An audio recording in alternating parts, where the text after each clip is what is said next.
Hello, hello, hello. Welcome to Royal Sussex Live. Welcome, one and all. Let me go and see who was here first.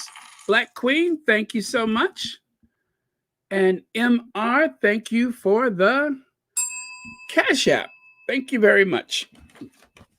Greatly appreciate it. Perfect timing, too. And Brenda Phillips, welcome. Fancy, fancy. Rhonda Bryant, Boo Boo Romeo, Lola Love, Wynn Daniels, Mary H, Judy Matasid, Black Queen again, Sherry Ware, Carlene Beckford, Mama Jane, Caroline, Novi D, BD 140s, Fancy Fancy, Jelaine Monestein, uh, and let's see, Compton Cali Girl, Brenda Phillips, Lisa Glaze, and a host of friends and others, like Carmen's Place, right? Okay. Let me just go ahead and scroll all the way down to the last.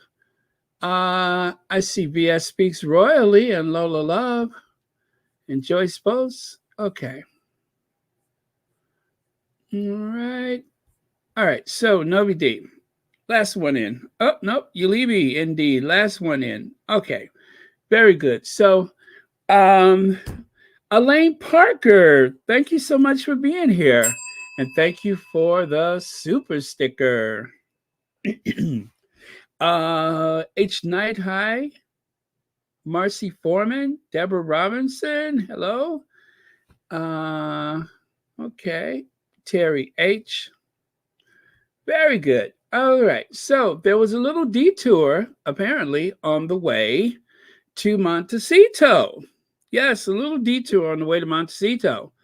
And also late yesterday, just before I was about to sign out, I think it was Black Queen that informed us that there was a photo.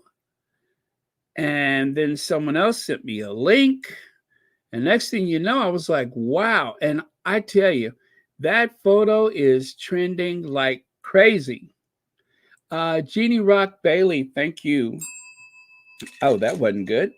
There we go. Thank you so much for the super sticker. And thank you for being here on a Saturday night. I guess it makes it all right, as Prince would say.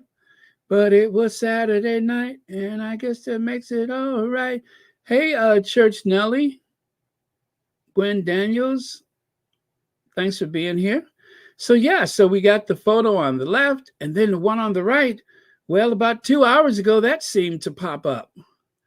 And already, some fashion super sleuth was able to hunt down the outfit. It's kind of like one of those laser cuts, slightly, maybe, almost like a big giant lace pattern. But yeah, it's very cool, easy breezy, and it's a maxi, of course. And I would love to say that she was the first princess in the family to sport a maxi, but no, that actually goes to wait for it. There we go. That was Edward actually who wore the maxi military coat. But still, Meghan may be first, but I don't know. Edwina with that bespoke, one of a kind, red lined maxi military coat. There's none other in all of the British military. So it's a toss up. It's a toss up.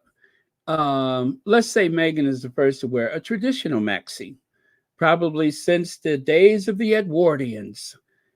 Sarah Turner, thank you so much. Good evening, all wide awake, enjoying first day of vacation.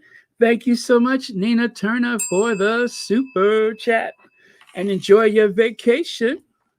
And LH, thank you so much for the Cash App. Wow, y'all spoiling me tonight. Thank you very much. I appreciate it. All right. Anastasia is here. Yes, very good. Looks like everybody's in a good mood. I mean, people are pouring in here really fast. Already 756 people. Yeah, very cool. Thank you all for being here. So let's see what Meghan wore. Meghan wore the Chloe long flared tank dress, one of her Panama hats, and carried her Go Yard official tote while in is it Grenadines? Grenadines? Is that part of Grenada? Grenadines? Uh, anyway, there's an illustration, which I love that they do that just in case there's a pap photo. But this wasn't a pap, this was just a bystander. They were just walking around. So it is a commercial district. There's really no assumption of privacy. So and especially taking a photo from the back, obviously this person wanted to remember meeting them, did not want to bother them, and also wanted to have that photo as something to remember. Oh, that day I was in the Caribbean and I just happened to see the Duke and Duchess of Sussex walk by. Yeah, there you are, minding your own business. You've just seen all those beautiful photos from New York City. And then all of a sudden, the most influential couple in the world is walking right past you. Now, one of the trolls had the nerves to try to say, they can't even hold hands properly. Anybody who's ever been in love, and I would say that's probably everybody, you know how you walk and you kind of like, try to fan each other's hand, and it's almost like you're clapping with your partner's hand. I mean, that's that happy kind of try to slap my hand walk, right? Everybody who's ever been in love knows what that is. And oh, I tell you, some of the trolls really lack imagination. They're ignorant or just malicious. But that's it. It's all about, just you slap my hand, I slap yours. They're patting each other's hands with joy and delight. Look at the weather. Look at the weather. Huh? So they decided after New York, and it was very stressful. Um, Not to take anything away from the parents who were there because of a horrendous, probably the most gut wrenching loss one could ever experience. However, these are new parents. They're new parents. They have a 5-year-old and a 3-year-old. These are new parents, and they have been through a lot. And because of the deep empathy that they have for everyone in creation, they were, feeling a certain way. You could see Harry was so moved that, I mean, you could just hear it in his voice. So it's it's not just the emotion, but it's the responsibility of facilitating a group of people that have been through something like that. And that will take a toll on you. There's some people that just won't do it, but they did. And in order to, I guess, unwind from all of that, yes, VS says it perfectly. Everyone needs to recharge their battery. Exactly.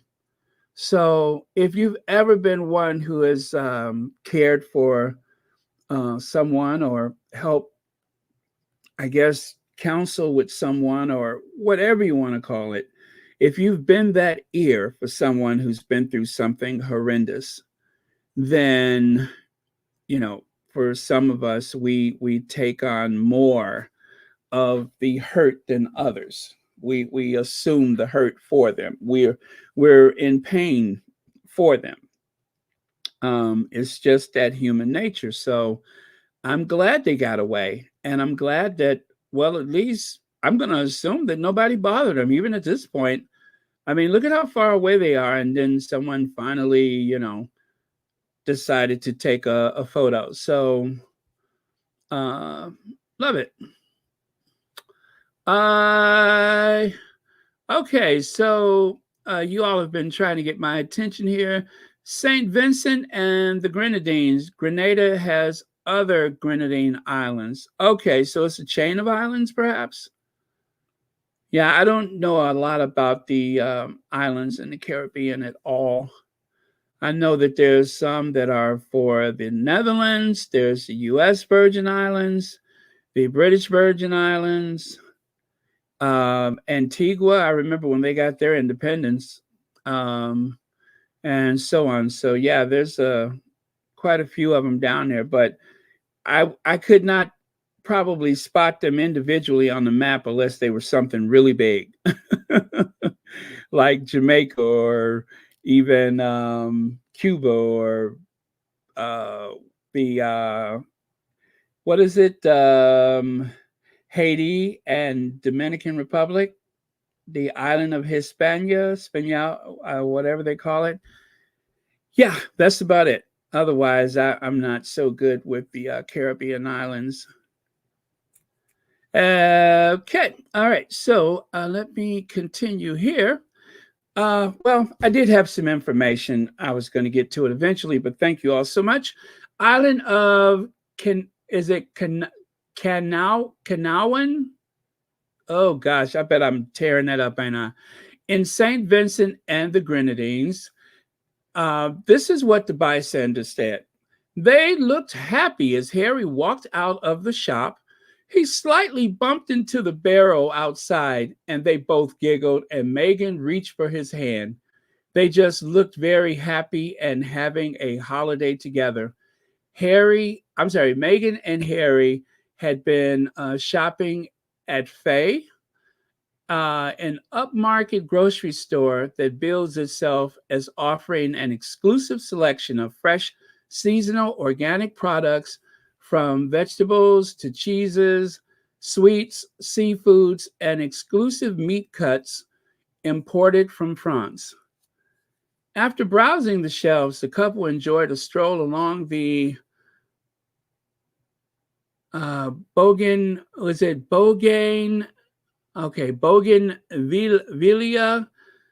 festooned promenade before boarding a luxury tender that whisked them away toward the Kenyan North Shore. The tiny Caribbean island is just 3 miles wide, but has a reputation for being the place where billionaires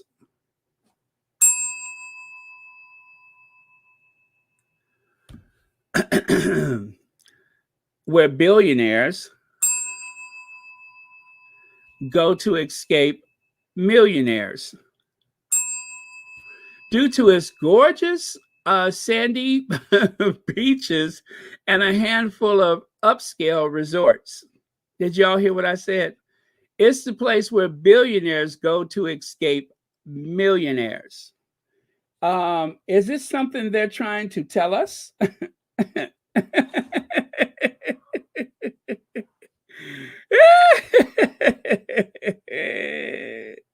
Yes, it's the place where billionaires go to escape the millionaires. So that's where they are. And they just popped into town to take a look, and then a boat whisked them away. And that will be the last that they will be seen until they're ready to be seen, period. And trust me when I say this, being in a playground like that, they wouldn't be there if they couldn't be left alone when they want to be left alone. So that's that. We will see them when we see them. Good for them. And I hope they are having the most pleasant, enjoyable vacation. That was nice of them to pop into town. Apparently, they're not worried about who sees them or whatever. They're just enjoying themselves. So good for them. Good for them. All right. VS says they know many billionaires who have very private properties. Very private properties. Absolutely. And Mavis Batson says, Baron, I see where Majesty Sussex Antonio mentioned you and a couple more content creators. It was very humbling. You are blessed, Baron. Keep it up. Well, thank you, Mavis. I did hear that. And dare I say, I'm a little embarrassed by the compliment, but I will take it. That was very kind. Uh, I get embarrassed, but I will accept it. Thank you so much. That was very nice and very unexpected. And this thing about me having stamina, I'm like, I do? Really? I Anybody who thinks I have stamina never saw me get out of a seated position. I tell you, I don't just get up, I have to rear back and forth. It's always on three. At least the first attempt is on three. But yeah. I am going to test that theory about stamina one of these days. But yeah, that was very nice.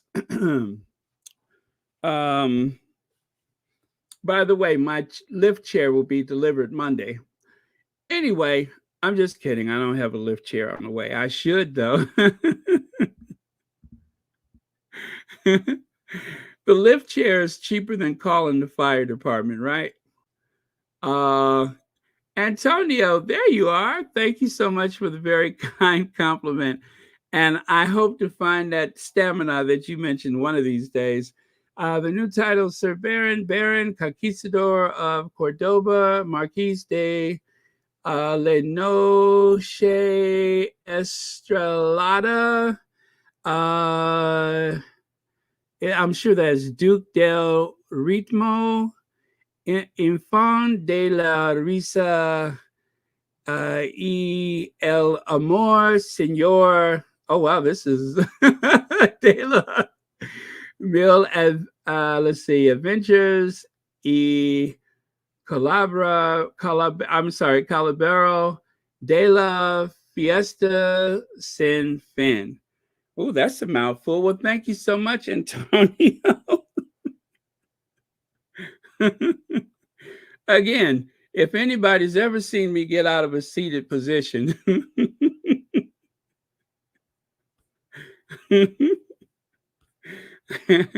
and wait, don't let me get out of a Uber. Me getting out of one of those, like a Tesla Uber, it's almost like watching a reptile shedding its skin. It's almost like watching a snake or even a crab stepping out of a shell. All I can say is it's not pretty.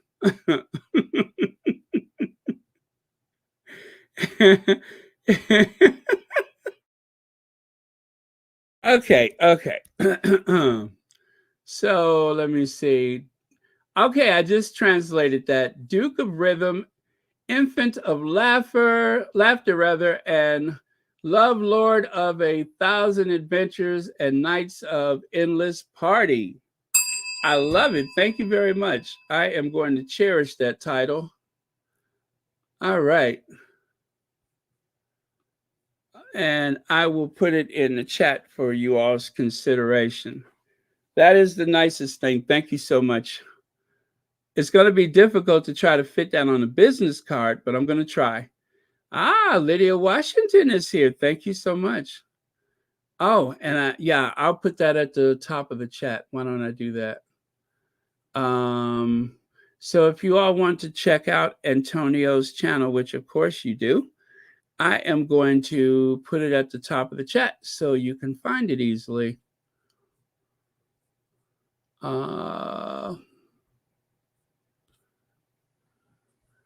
Let me see. I say I'm going to put it at the top of the chat. Okay. There it is. Got it. And there it is. It's at the top of the chat. So don't forget to like, subscribe, and as always, share. And got it. Okay. So I'll go to the next slide here. Now, still, after a whole week, there's still so much being said about the Sussexes because of the meeting with the parents. Gosh, the title slips my mind, but there you go. So Harry and Meghan boost Netflix UK sales rose more than, and this was in the Euro Weekly, right? The Euro Weekly. Harry and Meghan boost Netflix UK sales rose to more than 1.5 billion or 1.7 billion euros last year. Recently published account reveals, unlike mediocre figures for Netflix globally, its UK sales grew by 12% from 1.38 billion to 1.54 billion. And of course, there it is in euros again. In the year ending December 2022, the online streaming giant was boosted by the 6-part documentary series featuring the Duke and Duchess of Sussex, which launched on December 8th last year. The Harry and Meghan premiere was 2022's most watched news subscription TV program with 4.5 million viewers for its first episode, according to Broadcaster Audience Research Board, BARB for short. I like that, BARB. Keep it in, let's see, keep it in Europe. What is keep it in Europe? All right, keep it in Euro. Jose Manuel Campa, president of the European Banking Authority, the EBA, warned that too many banks oh, wait a minute, that drifts into another story. I meant to crop that off of there. But yeah, it just is that first part. Don't worry about the rest. This was like a rundown of the weekly news. And anyway, I kept too much of the other thing there. So yeah, there you go. The Sussexes has made the Netflix that much more profitable. So the thing that the trolls and the royal rodents and the tabloid media and the British media, the one thing that they love to overlook and they love to pretend otherwise is the fact that there's a lot of cachet that comes with the brand Harry and Meghan, the Duke and Duchess of Sussex, or whatever you want to say, Prince Harry, Meghan Markle. Those names are good for business. In spite of what everyone says, they're good for business. Anybody who wants to bolster their image will associate themselves with Harry and Meghan. Anyone who wants to try to, I guess, bring attention to their hate channels, or perhaps, let's say you're one of the Osbournes, right? And you started a YouTube channel. Well, the easy thing to do is to go rogue and start attacking the Sussexes. It's short-lived. It brings you about a 24-hour news cycle worth of attention. But then after that, when you have exceeded your shelf life, meaning the Osbourne family, they were big in the early days of reality TV. Now they are old. They're yesterday's news, and nobody is interested in those monsters. So they're not as marketable as they used to be. Now, I still remember the words of hoghead Pierce Morgan. Pierce Morgan said, "It's not a matter of Sharon Osbourne looking for work. There's work looking for Sharon Osbourne." Well, where's she at? Where is she? I don't know that any television show has called for a panelist to come and sit in their spaces so that they can insult people, so they can pretend like they're not a snob and that they love Americans, right? Who's looking for that? Who's looking for some old has-been? Nobody. They're yesterday's news. The kids have no talent.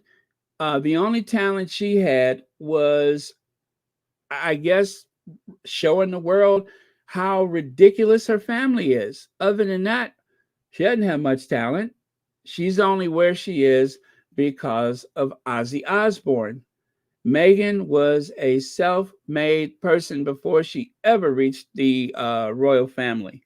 She had money in the bank. She had success on television. She had a fine education, speaks 3 languages, and let's not forget, hot. Okay? So she had all those things going for her. She was very marketable when it comes to the marriage department, but she was very selective. And eventually, she found someone whose values were very similar to her own, someone whose philanthropy and experience in some very odd ways was very similar to her own. And so they wed. And now they're the most influential couple in the world.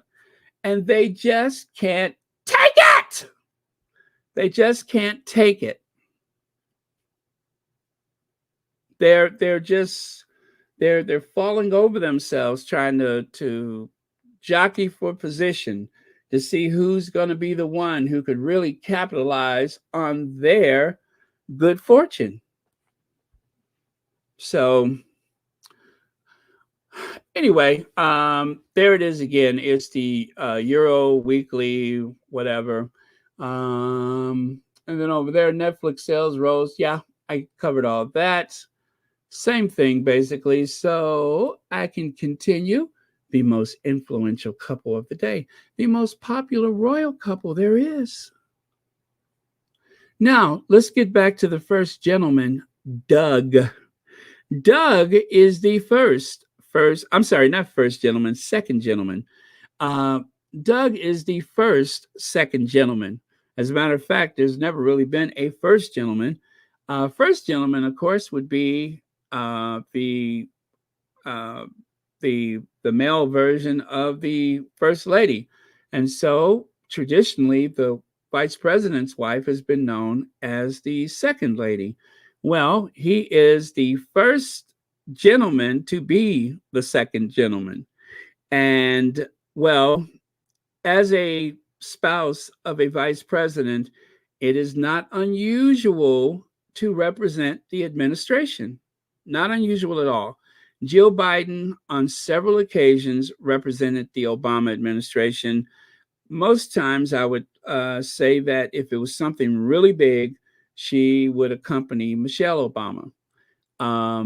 They were like Lucy and Ethel. I mean, they worked very well together. They were Laverne and Shirley. They had a lot of fun. Jill was notorious for taking her homework on those trips so that she could grade papers and such, as she is an educator with a doctorate of education.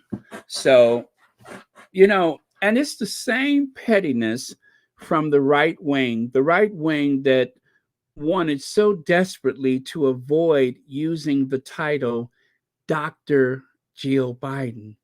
They wanted to bring her down because it was bad enough that the first lady that preceded her had some rather dodgy credentials. It was enough to say, okay, she's such an attractive first lady. But when you peer a little deeper into her eyes, there wasn't much there. Just sly, slick, devious. And I'm just going to be very honest with you. I've had it in for, what is her name?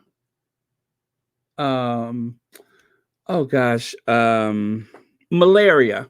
I've had it in for Malaria Trump for a long time. As a matter of fact, Malaria Trump, when she went on that campaign of asking about Barack Obama's birth certificate, there was a little voice, there was a big voice inside of me that said, girl, you ain't supposed to be here either.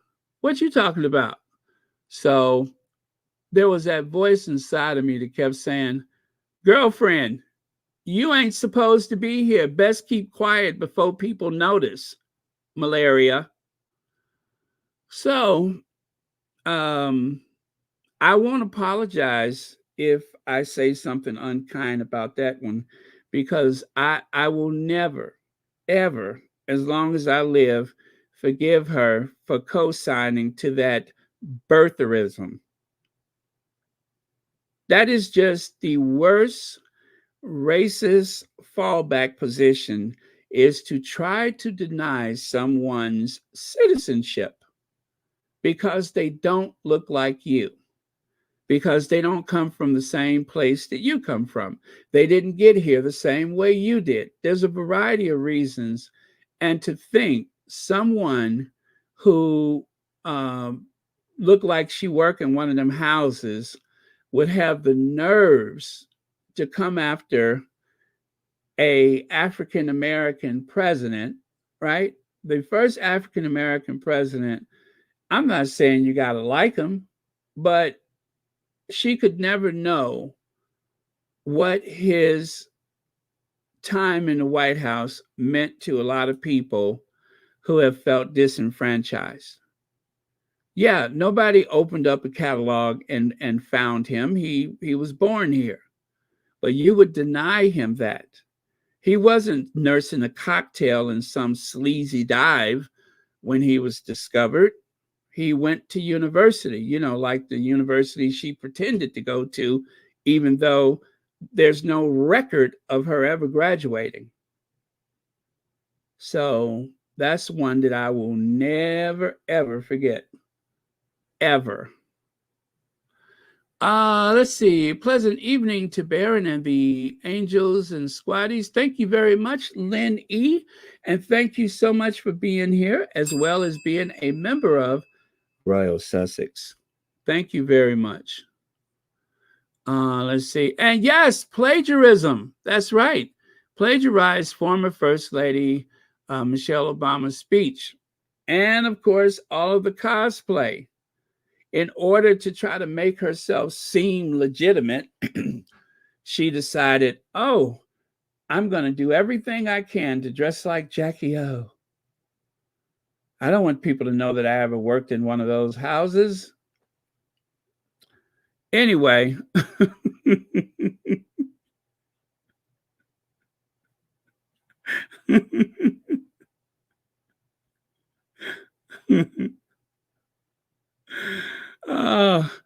Well, okay. Let's see. Leg says Michelle is to Melania. Oh, that's her name, Melania, as Meghan is to Yogurt Parfait. Absolutely. Thank you very much.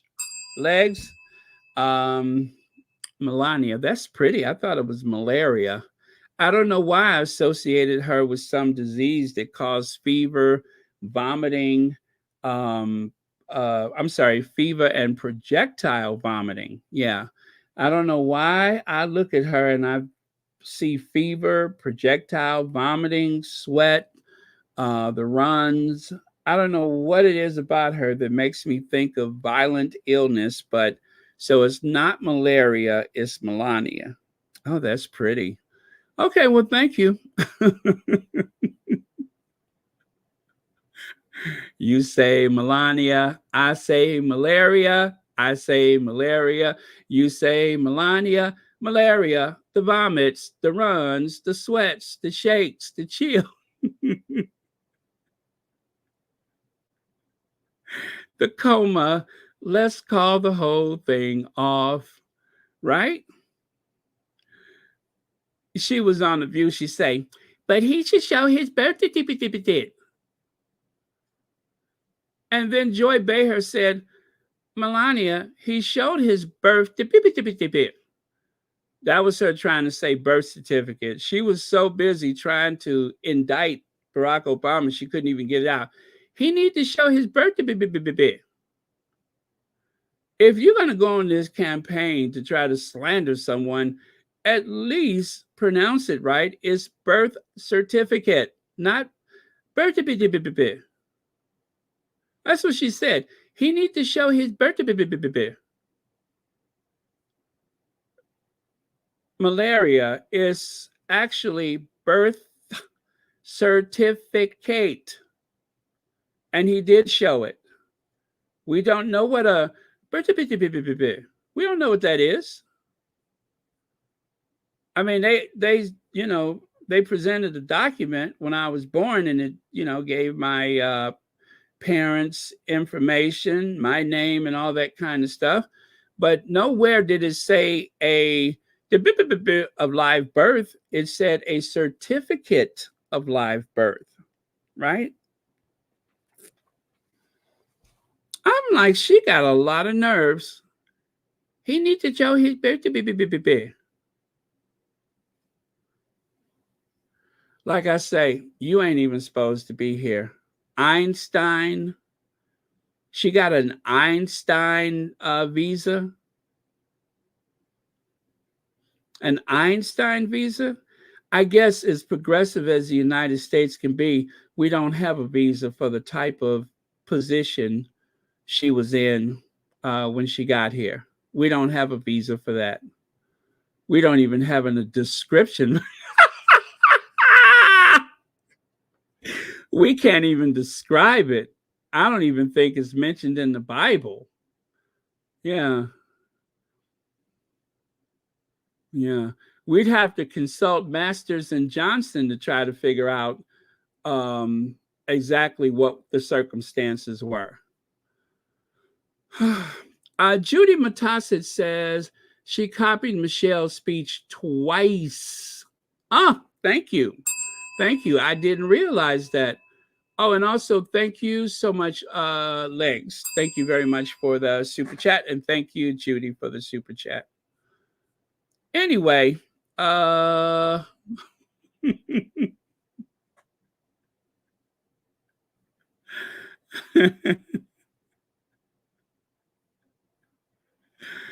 Lady T said, tell her to ask Miss Daniels how to say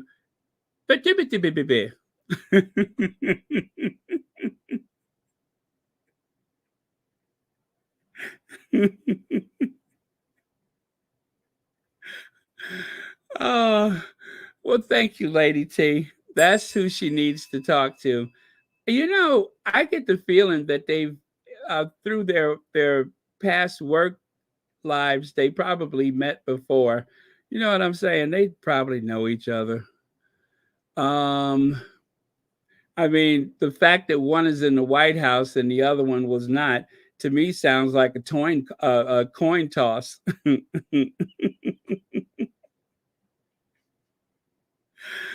uh, anyway, so this is a close up of Doug and Meghan and Harry and the Surgeon General Murthy.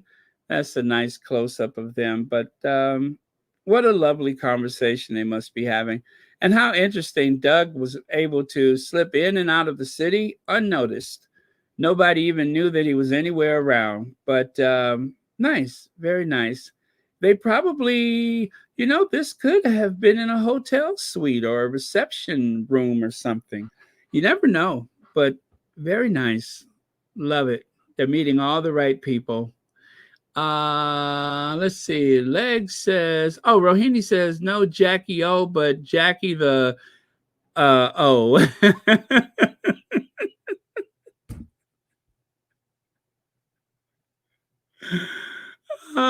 Okay. Yes, I did miss that one, but thank you so much. And let's see, Big Mama, did I see that it was your birthday? I saw something like that. Is it today, tomorrow? She asked why wasn't she ever invited to any of the talk shows like other first ladies, and then she replied, jealousy. Yeah, right. And she wasn't invited to do the cover of Vogue. She managed to squirm her way into the Vogue magazine when she married Dunode. That's what she always called Donald.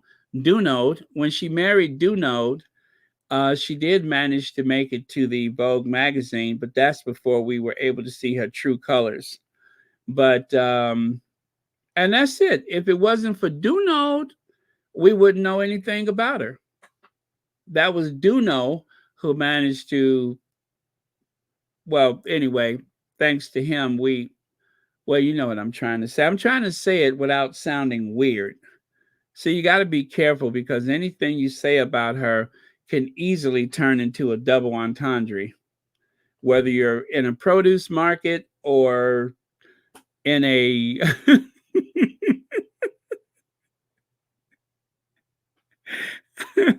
well, I'm just trying to be careful, but thank you very much, everyone. You can see I have an end for her. I will never ever forget that that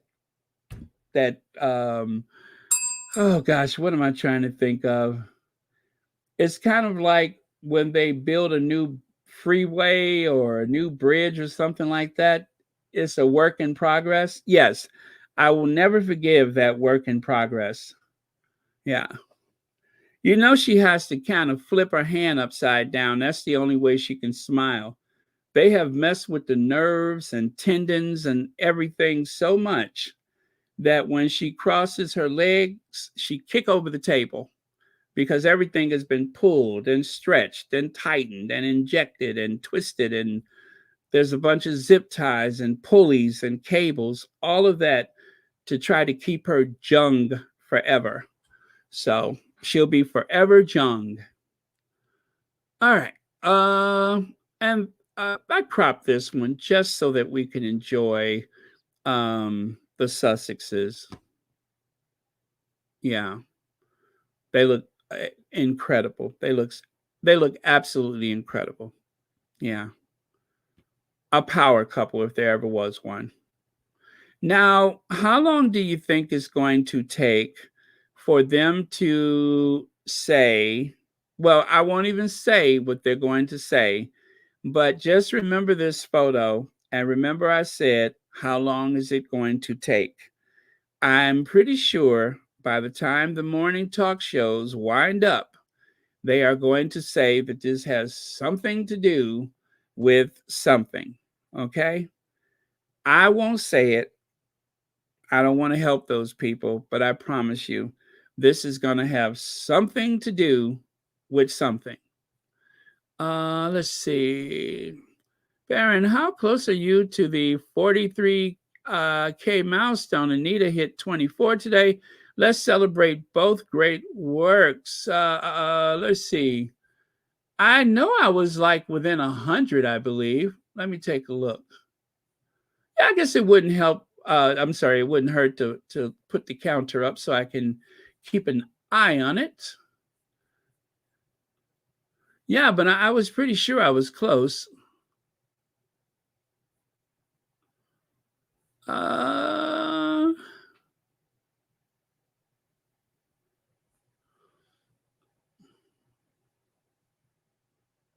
well, probably by Monday at the rate that it's going is 934. So probably by Monday. Yeah, I'll wait. I'll wait. I mean, at this point, it's probably, um, it's. I think the next big celebration should be 45 and then 50, if we ever make it to that. But we will. So yeah, I'll just wait. But well, we're closing in. We're closing in. Maybe I'll load some shorts tonight, huh? Huh? Maybe tonight is the night for some shorts. Okay. I'll do that while I'm translating the birthday. Yeah, I'm gonna do that tonight. I am gonna work on some shorts, and I'm gonna translate malaria's yeah, there we go. But thank you so much, Lydia Washington. But yes, we are closing in. We are. No reason to think we won't get there, right? Plus, I like to take my screenshot. Yulibi, thank you so much for the super sticker, and thank you for watching Royal Sussex, where we always translate.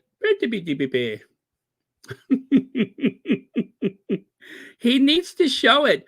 The American people want to know. what was that she was? Let me stop talking about her. I got to stop talking about her. Why did I think of her? Oh, I was talking about Doug. That's what it was. Who do we think speaks clearer, Melania or Kate?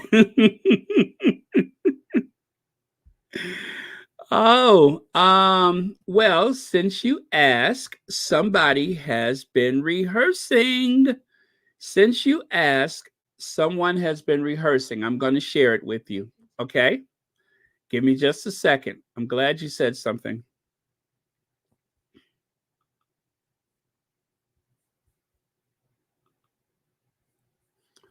Uh-oh, why ain't that working?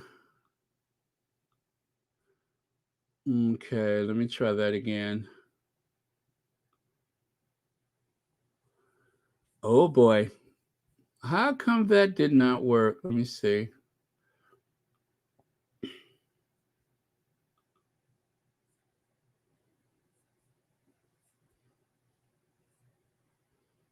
Young people, like you all here today, leading this charge, being particularly brave and having some of those conversations yourselves.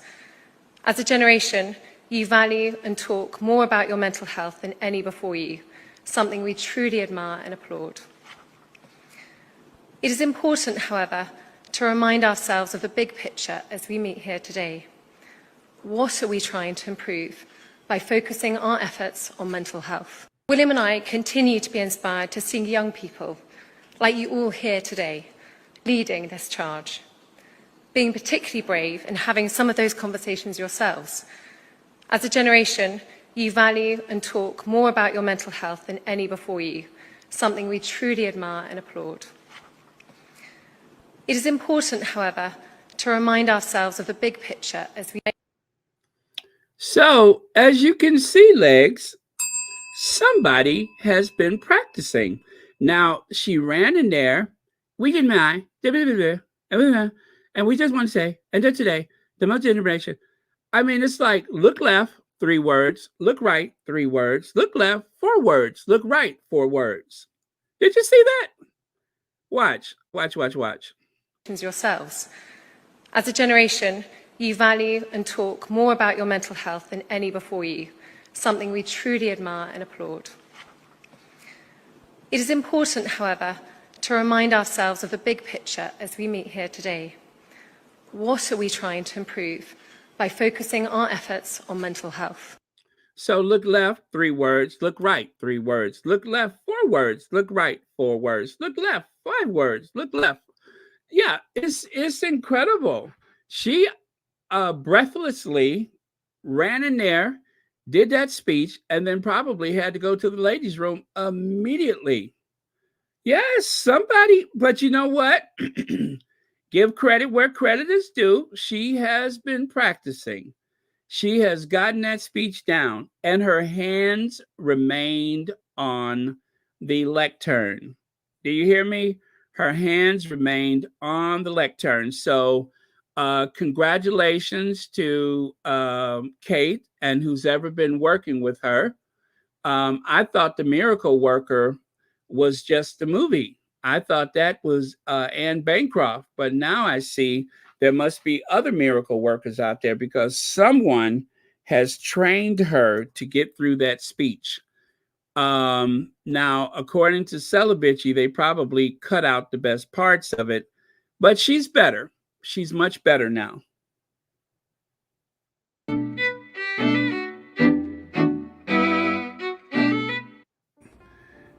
It was just something to... Oh, no, that's the wrong one. That was the wrong one. Let me try to find it. How many Kate videos do I have? The answer, a lot. Let me see. Let me see. I know which one I'm looking for, but I don't see it here. It's one of her speeches, right? It's a speech. Let me see. Oh, I think I know what the label is.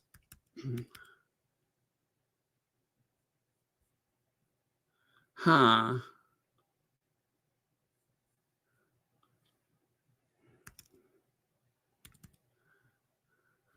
Here we go. Here we go.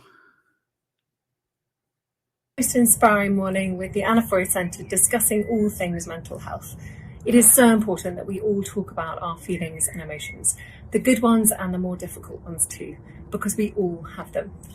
The theme for this year's Mental Health Week is anxiety, and the Anna Freud Centre have co-created an animation and resource toolkit to help young people understand, normalise and manage the feelings around anxiety. It is a fantastic resource and one which I'm sure we could all use to help support our mental health.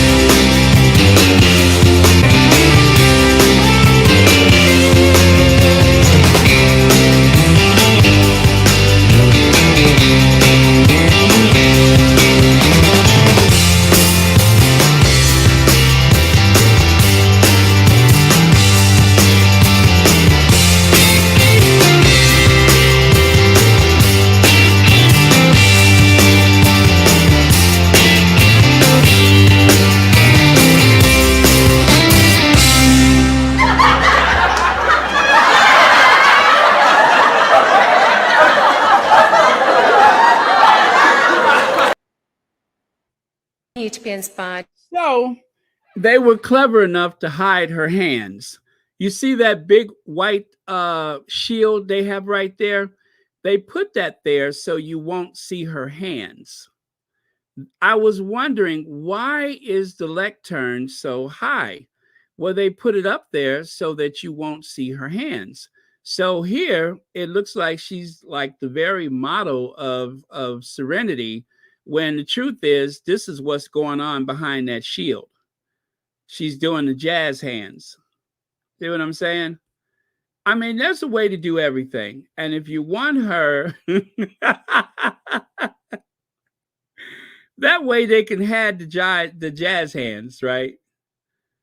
Because behind that shield, all hell is breaking loose. Yeah. So very clever of the courtiers to find a way to shield those distracting hands from view. Okay, well, I tell you what, I am going to give her credit for being very much improved when it comes to public speaking. Look left, look right, look left, look right. Yeah, I think she needs to slow down. She's going way too fast, but other than that, she did okay. Let me see. Judy Matassa says, I bet she fainted when she left the stage.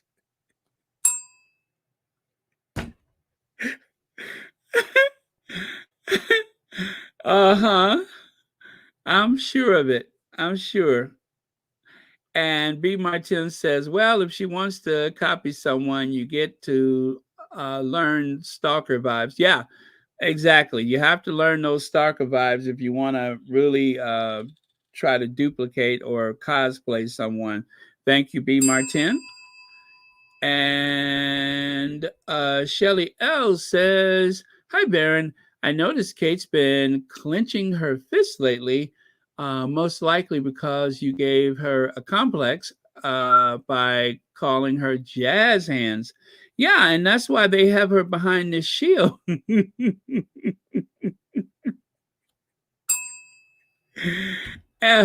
Yeah, I'm pretty sure that someone has told her that it's very distracting, and to try not to do that. So maybe they have some Velcro, like maybe the bottom of her sleeves have Velcro, so that when she gets to the lectern, she just plants her wrist and her arms and everything on the lectern, and that will help minimize the movement while she's talking. So that's probably it.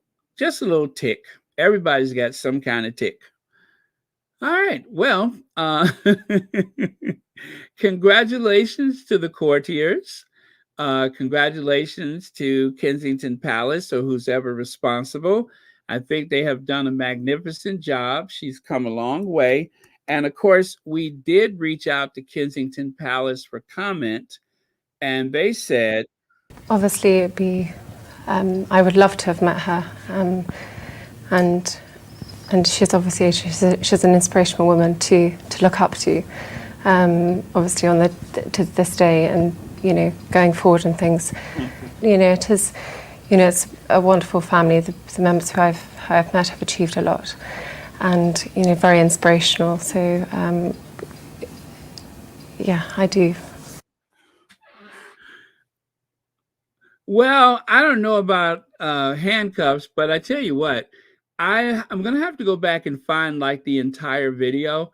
Something tells me that they either opened up a curtain and she was already standing there, or perhaps they just like wheeled her out there because her hands are already locked in place. Maybe they just wheeled her out there. It's kind of hard to say.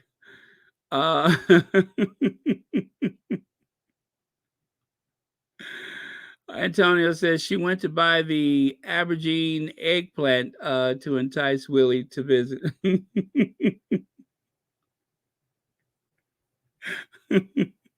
Yes, it's going to be kind of hard to unsee that.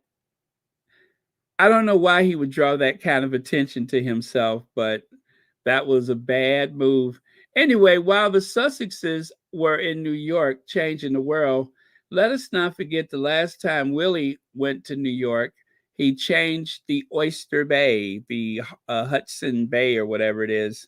He changed the bay forever. The bay they're going to have a plaque.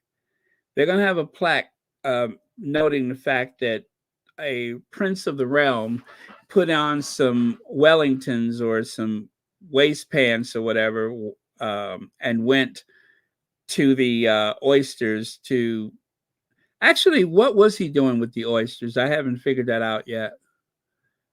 Well, whatever he was doing, he did go and talk to the oysters. So, yeah, that's what he did.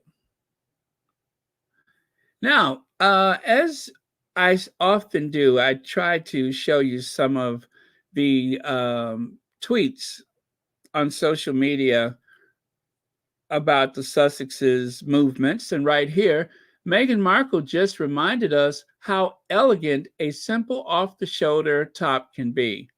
That was who, what, where. Get it? Who, what, where, as in wearing clothes? Yeah. And then here on the right, BET, stunning as usual. Meghan Markle has become a modern day style icon.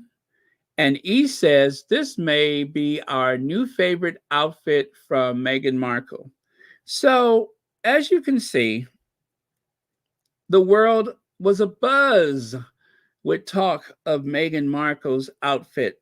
Not that that's the most important thing, because Meghan wants to be known for her generosity, her philanthropy, her kindness, all of those things. She wants to be known as a force, a global force for good, a force for change, a girl's girl, a liberated woman, a modern woman. That's what she wants to be known as.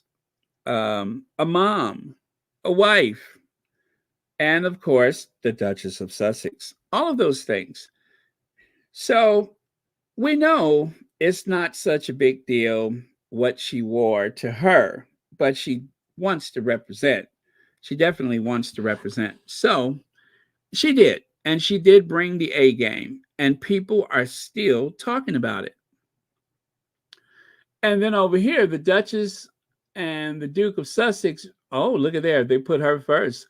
The Duchess and the Duke of Sussex visited New York City for the Archwell Foundation Parents Summit.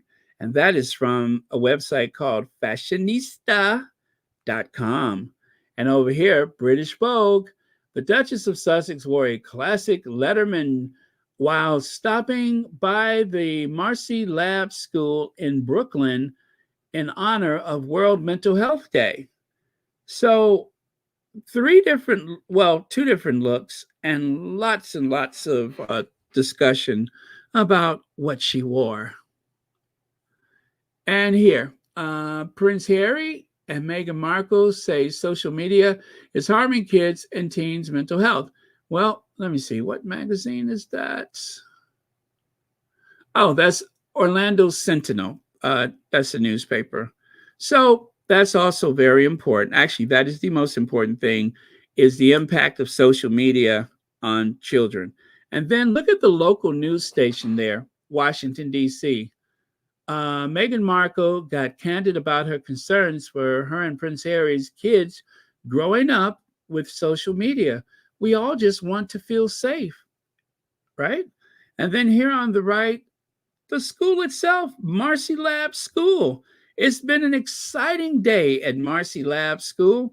Today, we were thrilled to welcome Prince Harry and Meghan Markle, the Duke and Duchess of Sussex, to campus to meet the fall 2023 and spring 2023 fellows. So, again, as we all noticed, Meghan was wearing the Letterman jacket. It was a way to honor the students who presented the gift to her before she left official royal duty. That must have gone over really big back home in the UK.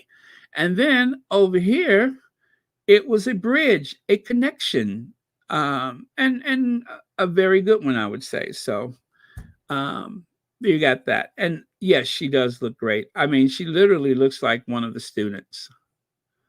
And then here's a collection of more of those that kind of created a beautiful tapestry across social media.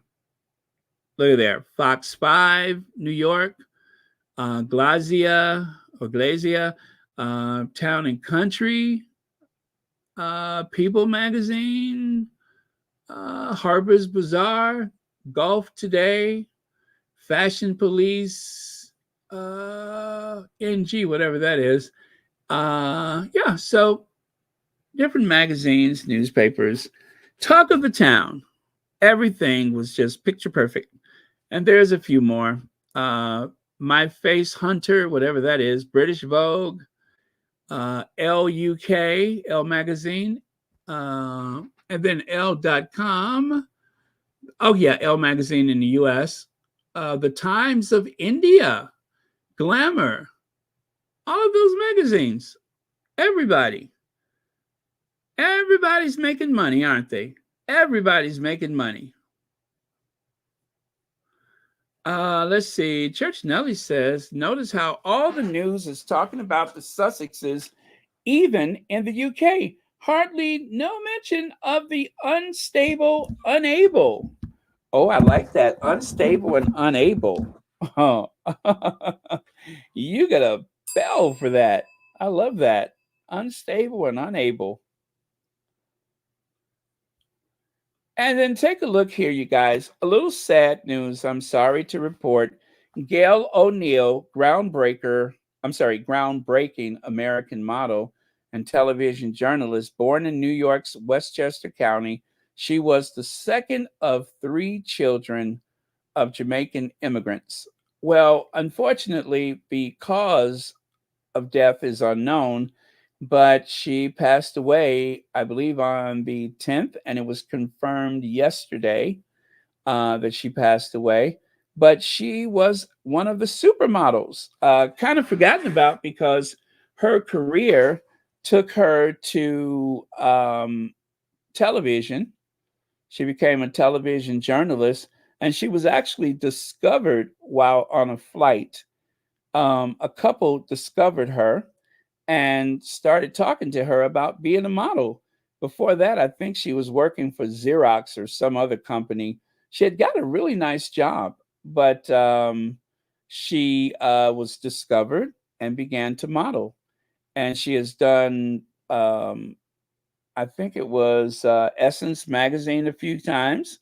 She was the face of Avon for a few years and Vogue in different markets. So, yeah, she's had a really great career. So we don't know what happened to her, but um, it's unknown. I tried to find the information late last night, could not find it, but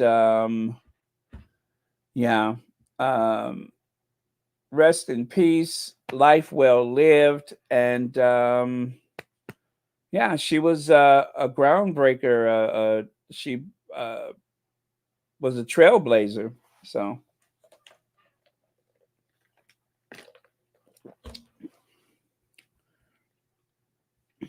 and then there's the curious case of a fake lawyer named Brian Mwenda has been arrested in Kenya. Now he's not in jail right now, but he is the real life Suits character. What's his name? Mike Cross. He's the real life person. Argued 26 cases before magistrates, high court judges, and court of appeal judges. Won all 26 cases until he was caught today. Caught today. So he was going in there doing his thing, talking that talk, demonstrating that he had some working knowledge of the legal system and convinced everyone that he was supposed to be there.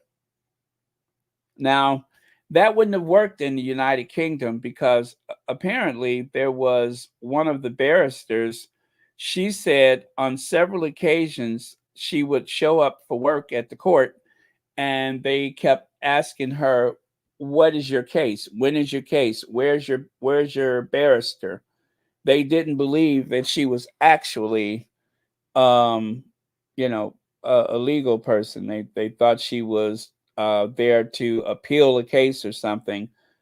But and of course Kenya, which is a predominantly black nation, you know, I don't know what it's like. This is why I have to go to Africa. I've always been hyphenated, right? I have been a Negro. I have been a colored American, a black American, a Afro American, a African American. But I don't know what it's like to be just American or just a man. But for black people in Africa, that's the huge difference is you're not counted statistically by your race. You're just counted. You're just noticed. You're just spoken to. So that's got to be a big difference. Yeah, that's got to be a huge difference for people that have never been to Africa. I've told this story before, but if you haven't been out of the country, and as a Black American, when I went to Europe for the first time and I checked into a hostel and they asked me, what's your nationality? My reaction was, and I was about to say, what?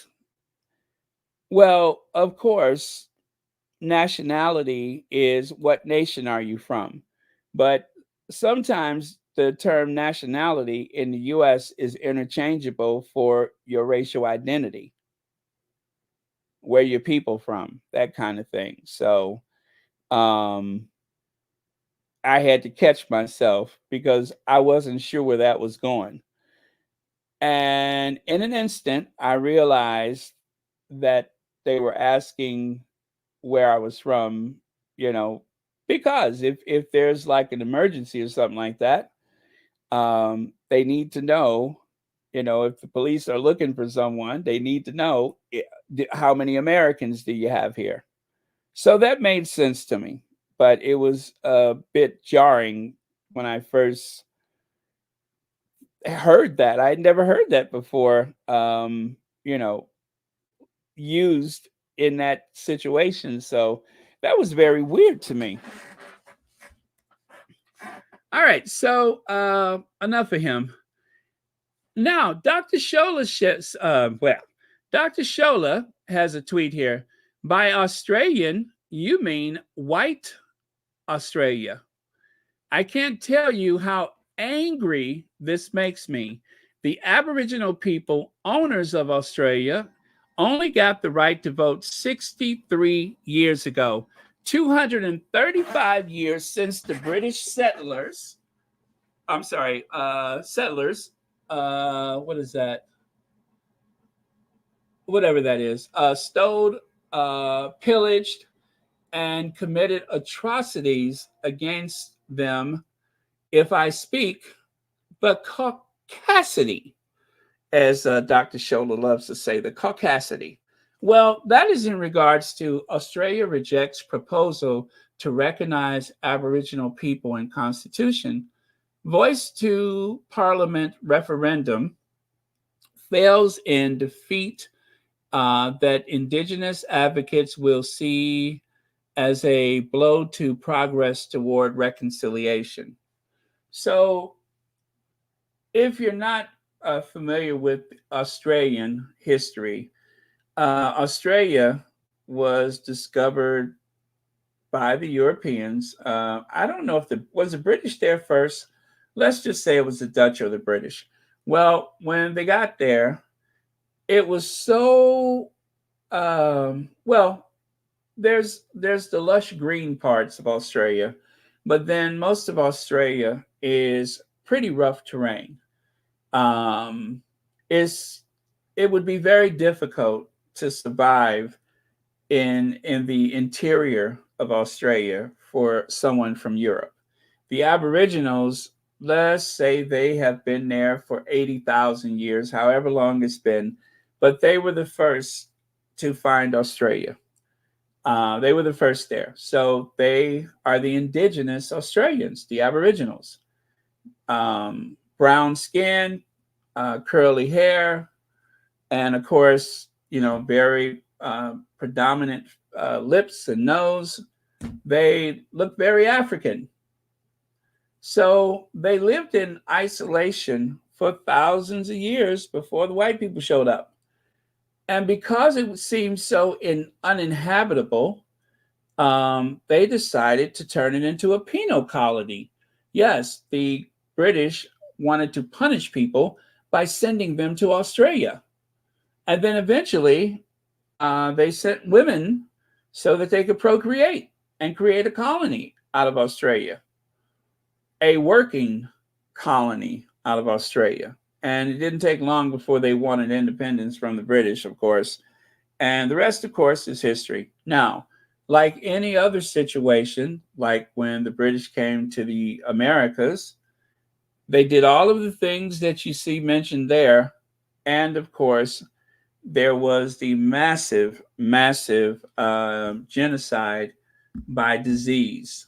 About 90% of the indigenous population of these Americas died from disease. Only the strongest of the strong were able to survive. And it wasn't always by chance. It wasn't always by accident. A lot of the people that died were directly from the results of them using like those European diseases to wipe them out by infecting blankets and such. I mean, it was deliberate. They've done it on purpose. And if you don't believe me, do know that one of the ways that they could like get people out of a fortress or out of a castle, they would launch a corpse over the wall, a disease-ridden corpse that eventually infected a lot of the people, and they would surrender. So using that type of warfare is ancient.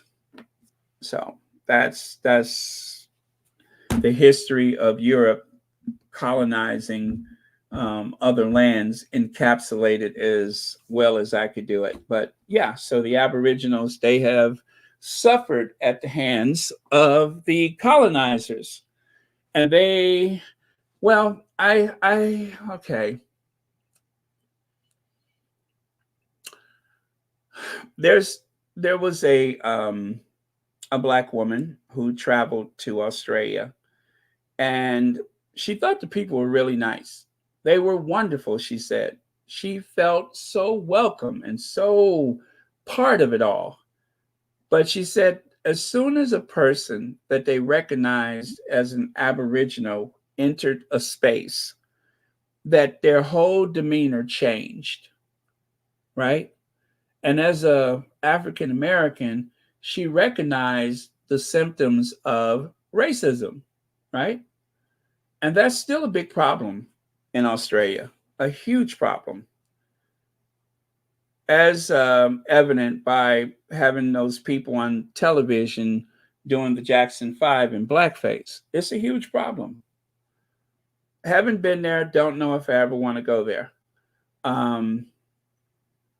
Yeah, I don't know if I would ever want to go. I think I would be too, I have been infected by um, Rupert Murdoch. And I don't suspect that most people there are cruel or racist or evil, but I just know how I feel. And if I ever did go, I would expect to have just as good a time as I would have any place else. I don't suspect anything would be weird.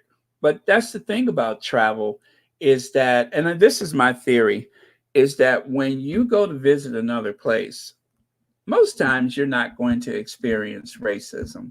You're not going to be othered. Number one, you're a tourist and you're spending money, so nobody wants to bother you.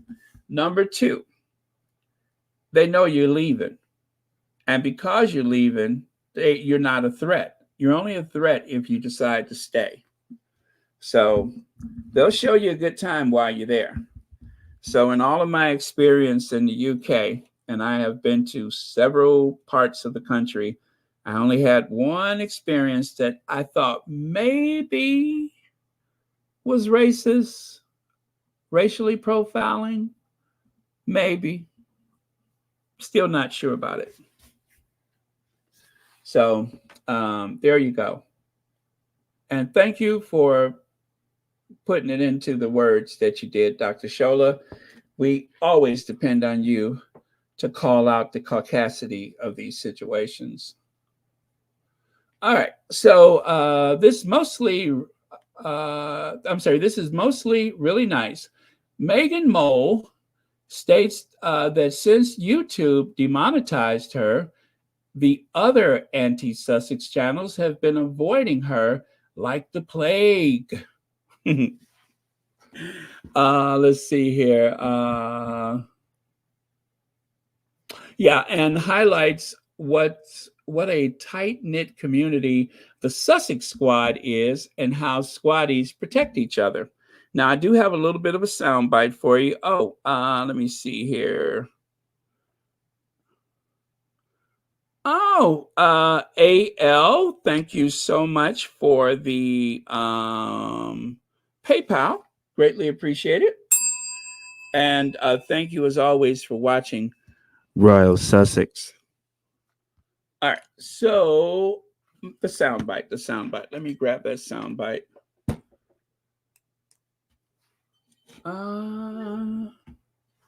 Now, this was very interesting. There goes that laugh.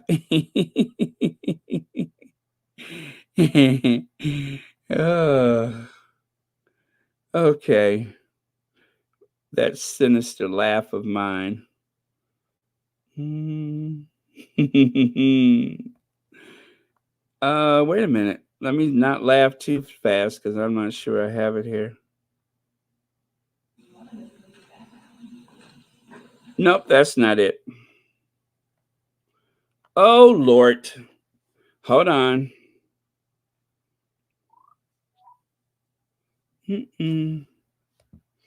I think it's in my burner account.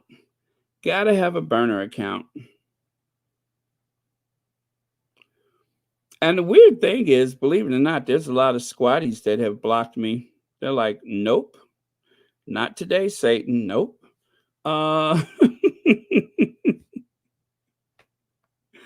Okay, let me try something else.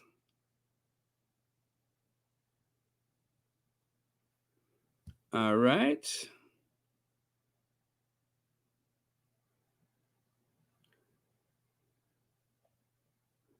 Oh man, everything was going so well until I decided to look for that. Not to worry though, I have it.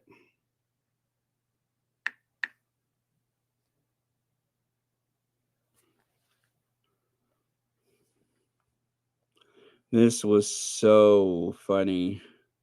Well, not funny, haha, but just ironic funny.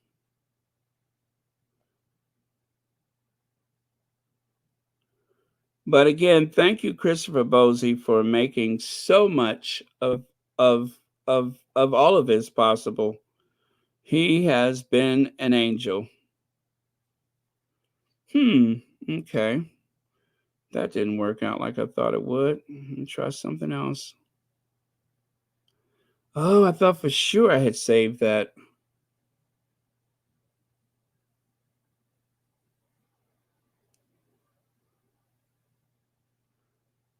All right, 1 second, you guys.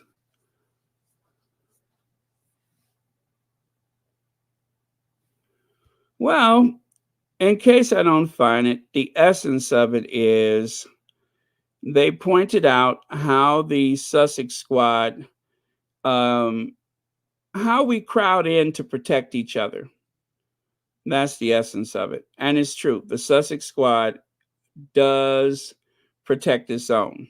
Now, when we find out that someone is not really, you know what I'm saying, then it goes the other way. But for the most part, we are very protective of each other. Like, for instance, hello. Remember hello?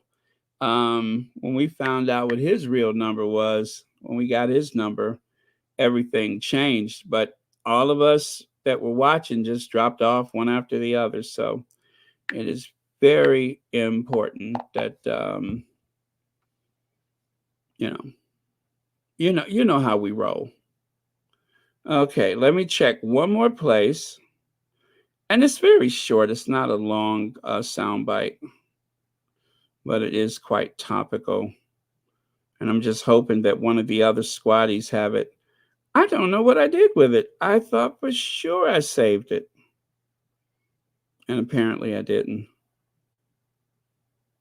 My last hope is that one of the other squaddies have it.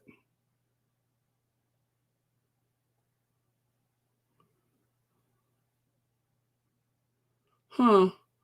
Oh, you know what? I know what to do. Give me just a second. I know how to find it. I cropped the end of it so you couldn't see whose account that is, right? Well, if I uncrop it, then I will find it. Huh. Aha. Got it. I got it. I got it. Okay.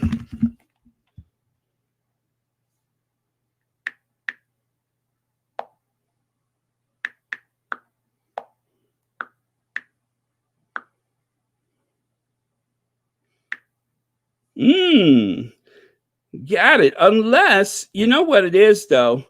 Maybe it's not that I can't find it. Maybe they just took it off of Twitter. You know, if I don't screen record it, then it's lost forever. So maybe that's why I can't find it. Maybe it doesn't exist anymore. And if that's the case, too bad. Yeah, I'm not seeing it. Maybe that's why I don't see it, is because they just totally took it off of the Twitter. Oh man, that's too bad because I was anxious to share that with you all. Anyway, they were speaking about the fact that the Sussex Squad, that we, kind of like the Republicans, we. This week for World Mental Health Day, starting on Tuesday. Nope, that's not it. That one's pretty good, but that's not it either. And that's not it. Sorry, folks.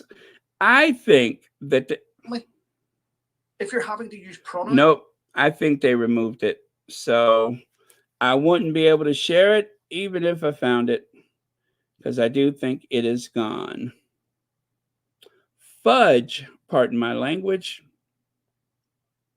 Yeah, that's why it's not available.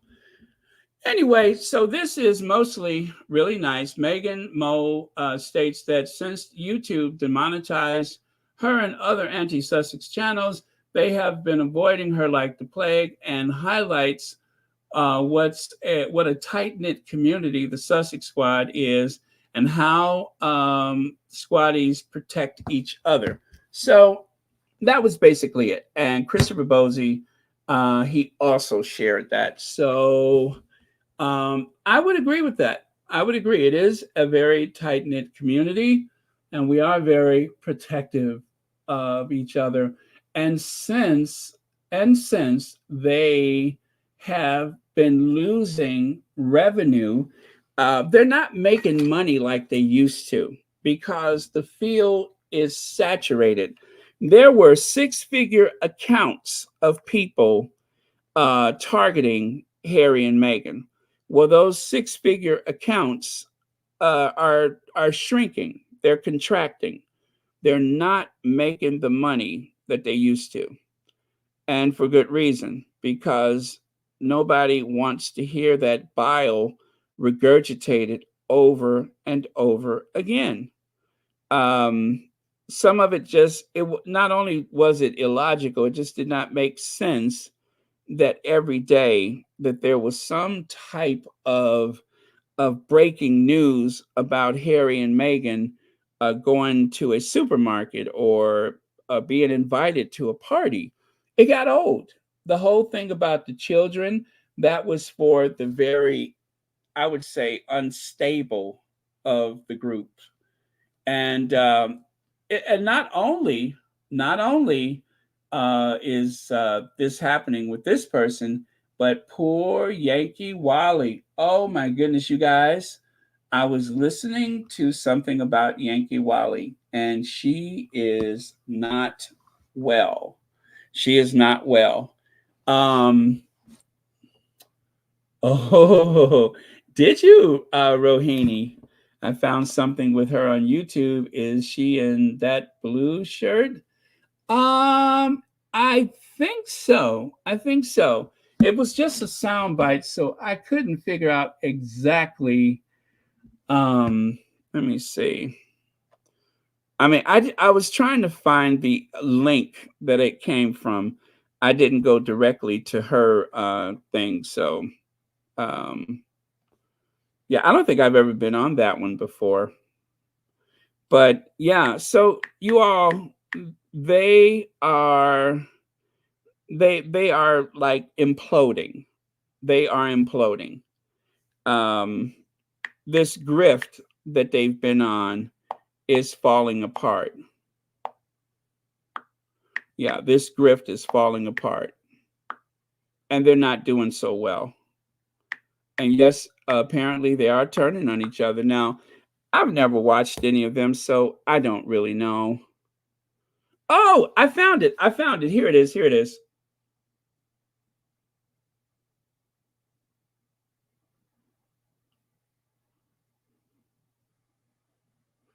It's 48 seconds.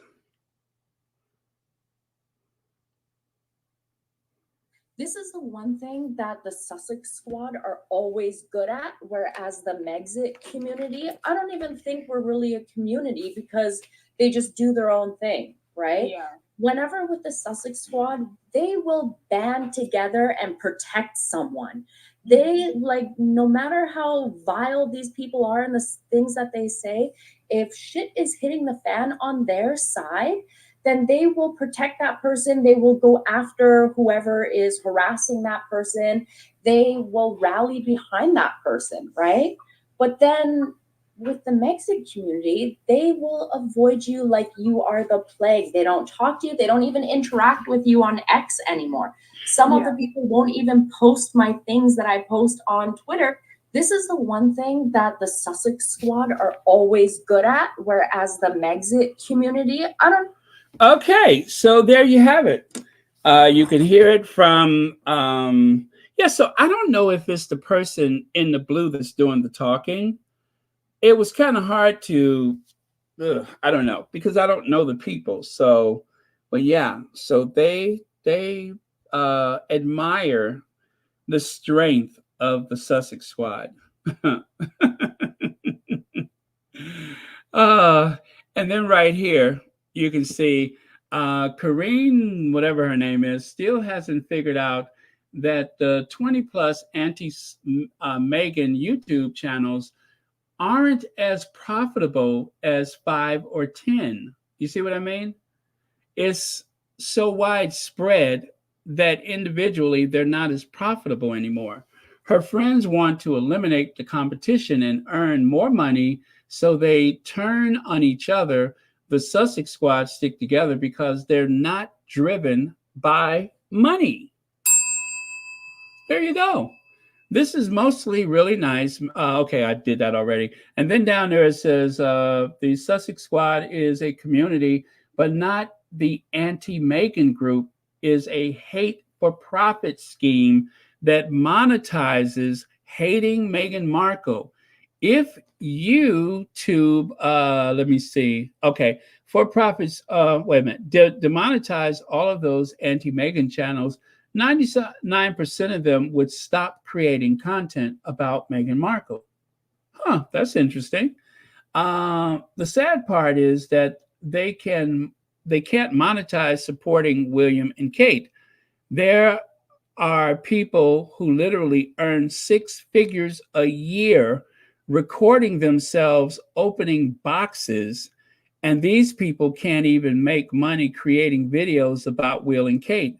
Opening boxes is more profitable. So if you don't get what he's saying, I'm sure most of you do. There are people that open boxes. They do openings. They open up a camera. They open up a cell phone.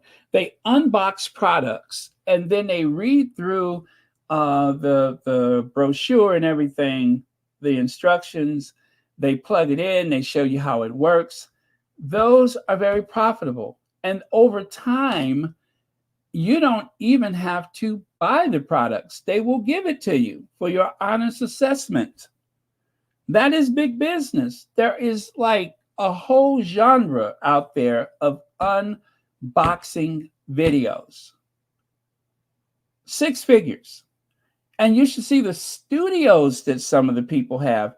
Their home studios is better than, like, I guess, some of those big podcasts.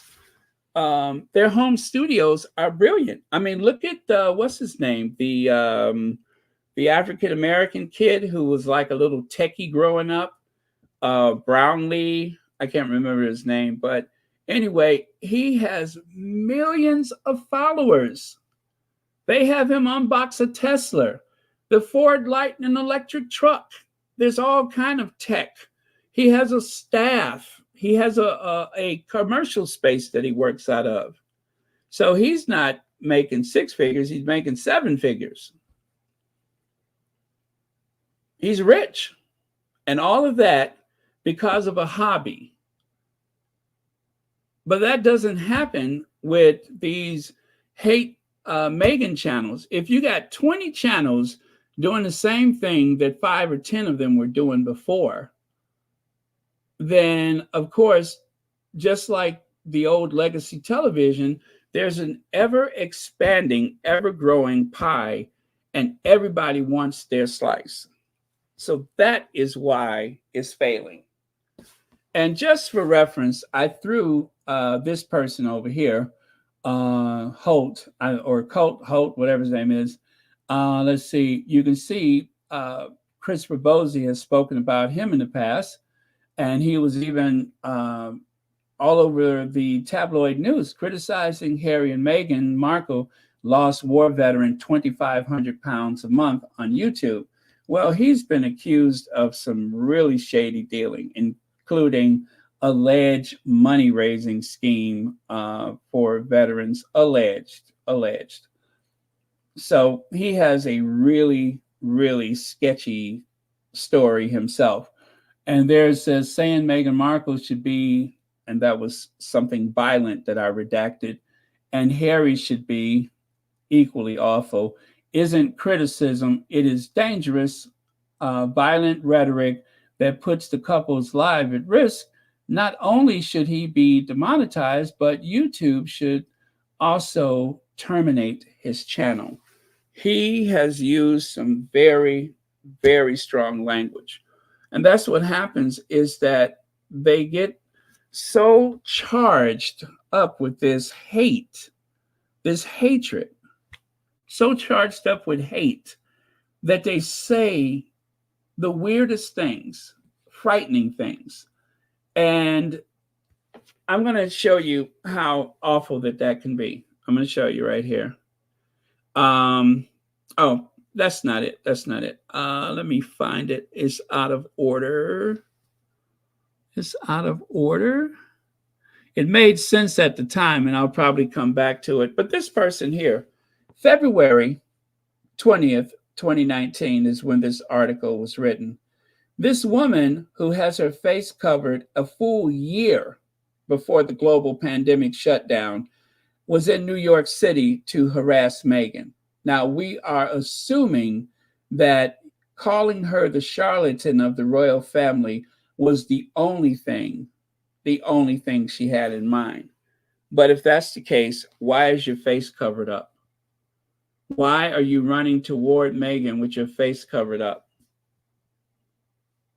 What was it you had in mind? This is what Christopher Bosie is speaking about.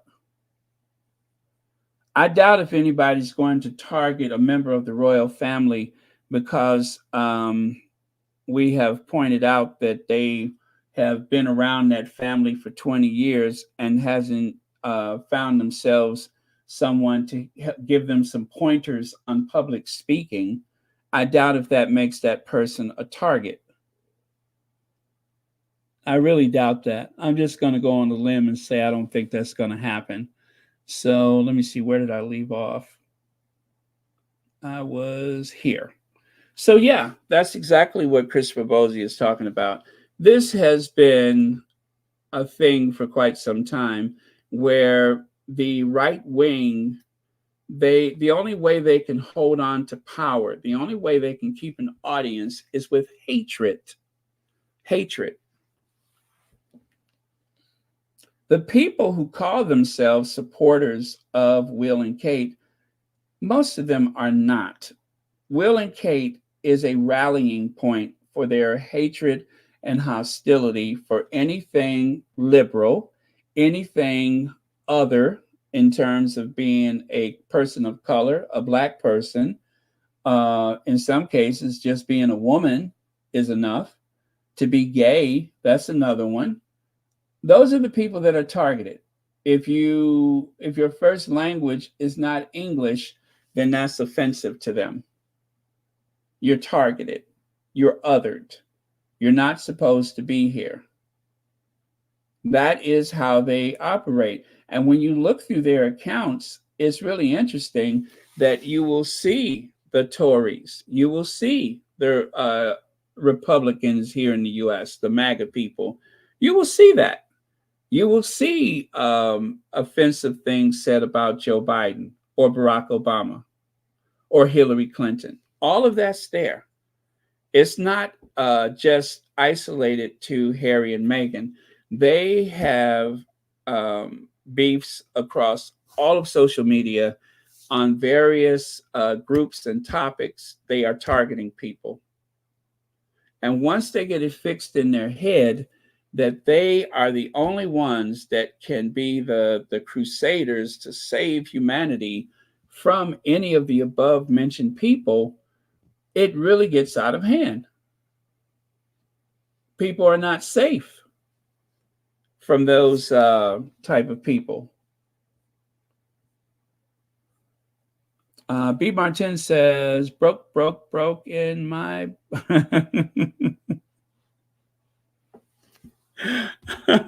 Thank you, B. Martin.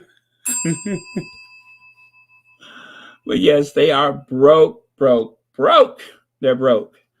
And they should be. They should be. They could cultivate a fandom for Will and Kate. But if the basis of their fandom is how much they hate Harry and Meghan, then what do you have? You look through their videos and you don't see that they're celebrating. These are not royalists.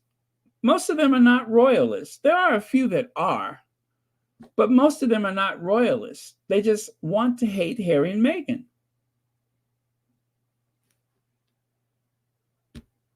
Be amazing. Well, thank you so much for being here. All right. Thank you so much for being here. I'm glad it worked out for you. But yeah, if all they have to offer is hate, then how does that work out? We raise money. We celebrate everything the Sussexes do, everything. I'm telling you, whenever the Tooth Fairy comes for one of those kids' teeth, if we hear about it, that's a fundraiser. It's like a Bollywood movie. We don't make love, we dance. We don't kiss, we dance. That's what we do. But the equivalent of dancing in a Bollywood movie is a fundraiser. So, yeah, let me see. I'm here for the rats eating each other. Thank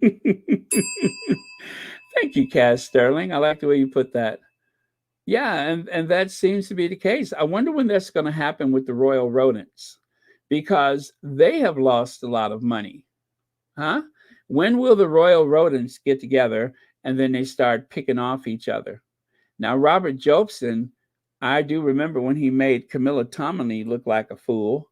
But other than that, oh yeah, in the time when they remember when they went after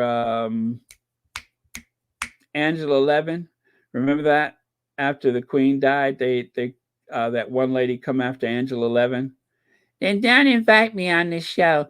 Why did you invite me? I don't think I want to come on this show anymore. No, you have an agenda. You have an agenda. I don't want to come on this show anymore.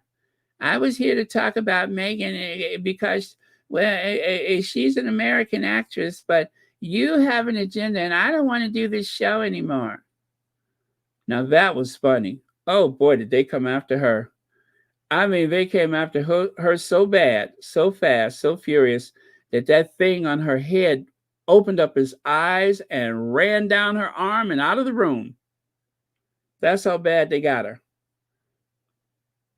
Don't tell me what I'm feeling. You don't know what I'm thinking. Yeah, she was having a fit.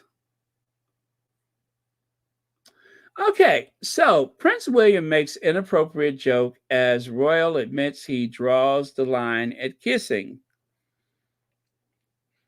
Now, I was listening to Celibici earlier today, and Celibici, they pointed out, thank you, Church Nelly, they pointed out the fact that William is this man of 41, 42, that is in a room full of Windrush pensioners. He's in a room full of Windrush pensioners asking who pinched his bottom. Why are you in there with those old people asking about pinching your bottom? These are people who helped rebuild the economy of the United Kingdom in post-war Europe.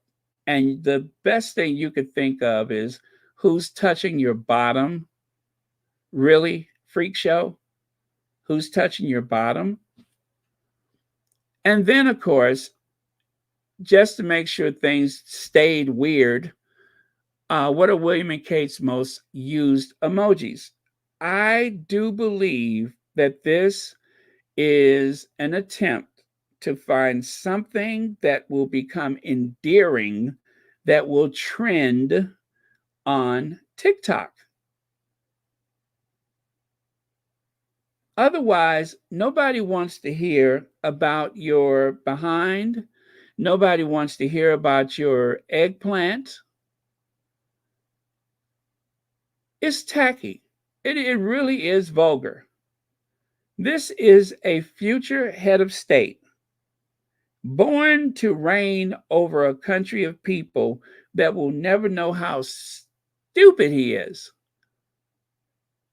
And he wants to tell pensioners about his behind. He goes on a BBC One, and wait a minute. Didn't they say that they were throwing BBC into the bin? Weren't they never going to work with BBC again? Weren't BBC responsible for the failure of his parents' marriage? Or they're so implied. So why are you doing a BBC radio interview and talking about your junk? It was the worst possible acting, right? I could go to any town in America and find an improvisational theater group or any other type of theater group that would be more compelling than William talking about eggplants. And by the way, I did not superimpose that on the screen. That aubergine, whatever you call it, that is what they put on the screen, not me. I didn't do it. It wasn't I. It was them.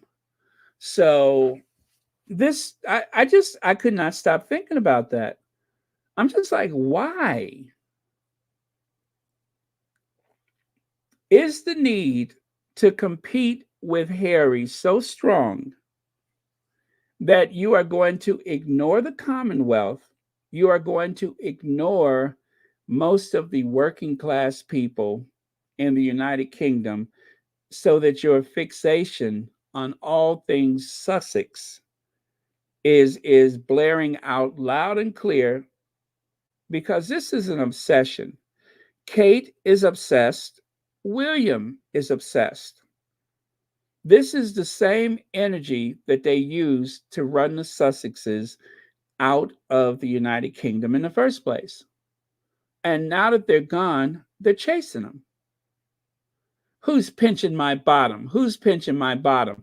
You see that that's a TikTok video. This is going to be a TikTok video. Well, it probably is already. This is how they are planning to reach the hearts and minds of the millennials, of the young people, is with these crafty videos that shows William is just this fun-loving dad who looks 10 years older than his actual date of birth. And Kate, the mom of the nuclear family, who just keeps injuring her fingers on the trampolines or whatever, that could not go on vacation because she has some childcare issues. I would have thought language barrier. Even if she was going to Cardiff, I thought she might sit it out because of a language barrier. If she ever went to the state of Montana, I would say, is there going to be a language barrier? Because it's Kate. Whoever can understand her when she's being so posh, so deliberately posh. Anyway, that is the whole point of this, is keeping up with the Sussexes. Carlene Brown, thank you so much for the super sticker, and thank you for watching Royal Sussex. And Leg says, isn't it obvious that they were given the question? He literally said, they told me not to say eggplant. Wait, who told you? Isn't this spontaneous? And that is a great point. As Legs pointed out just now, William said, they told me not to say eggplant, meaning that the questions were known in advance. And I would say that anytime, because the royals do not do spontaneous interviews. If you've ever seen them, sir, it's very rare that they yell things out to the royals. So rare that when they asked, is the British family racist, royal family racist? And he said, we're very much not a racist royal family. Well, that was also planted. That was also planted for the benefit of Kensington Palace. So yes and yes, those questions were thrown out there in advance. This is all orchestrated. They probably hired a writer to say, "Oi, who pinched my bottom? Who's pinching my bottom? Oi." They probably paid about £3,000 to someone who wrote that out for him. And then, of course, this thing with the eggplant. I smell desperation. Thank you, Legs. I smell desperation. I smell desperation to keep up with Harry and Meghan. I don't understand. You're set to inherit a kingdom. This is a one-sided struggle. This is a one-sided fight. Harry and Meghan have gone on. They moved on. They're not thinking about those two. They got work to do. They discreetly spoke to people in social media about a very heady topic having to do with how children are affected by the social media, by the spam, by all of that stuff. And they didn't say anything. The first we heard of it was this week. If that was William, there would be a grand announcement of his intentions. William's going to end homelessness, peace in the Middle East. William is going to put a chicken in every pot. William is going to make sure that everybody has heat and electricity and, all of those lofty things. He's going to solve the pollution problem, global warming, the loss of habitat in Africa. He's going to figure out whether or not there's ever been a war that affected Europe. And still his answer is going to be Africa. So there's all of that going on.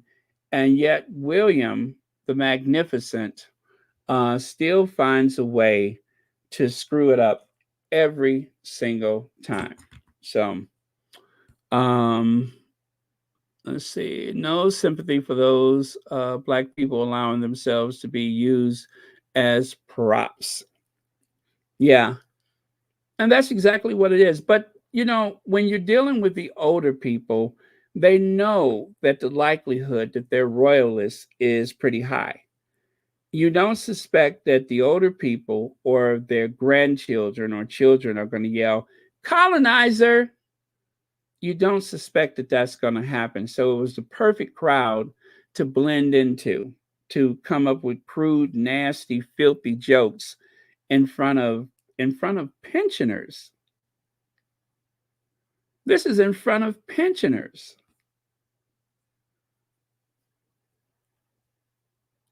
These are Windrush people. These are people that were invited over to help rebuild the economy. People who probably know other people, or they themselves have had to fight to keep their benefits because conveniently the Home Office say they don't exist. You've never been a citizen here, even though at the time they were invited, they were part of the empire. But now that the empire is gone, they're trying to take away their citizenship.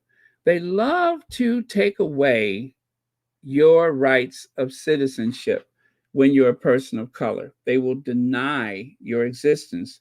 They will try to delegitimize your position in society, which is why I had it in for Malaria, because she was part of the grift to delegitimize Barack Obama.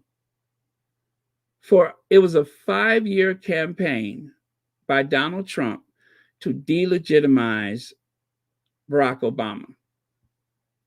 And he was so good at it, he ended up in the White House. And then a day or two before the election, he says, Barack Obama was born in the U.S., period. No more to say about it. I'm not talking about that anymore. Only a white man in America, and especially a rich white man, could get away. He didn't even gaslight. He just said what he said and didn't say it no more. And that was enough to gain a few points in the polling so that with the rest of the cheating and scheming and the Russian bots and everything, eventually he went to the White House.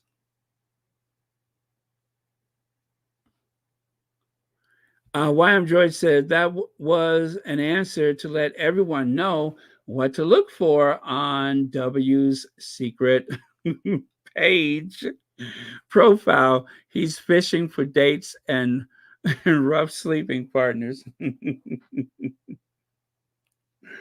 Well, I didn't really see it as that kind of angle, but I will take your word for it. Thank you, YM Joy.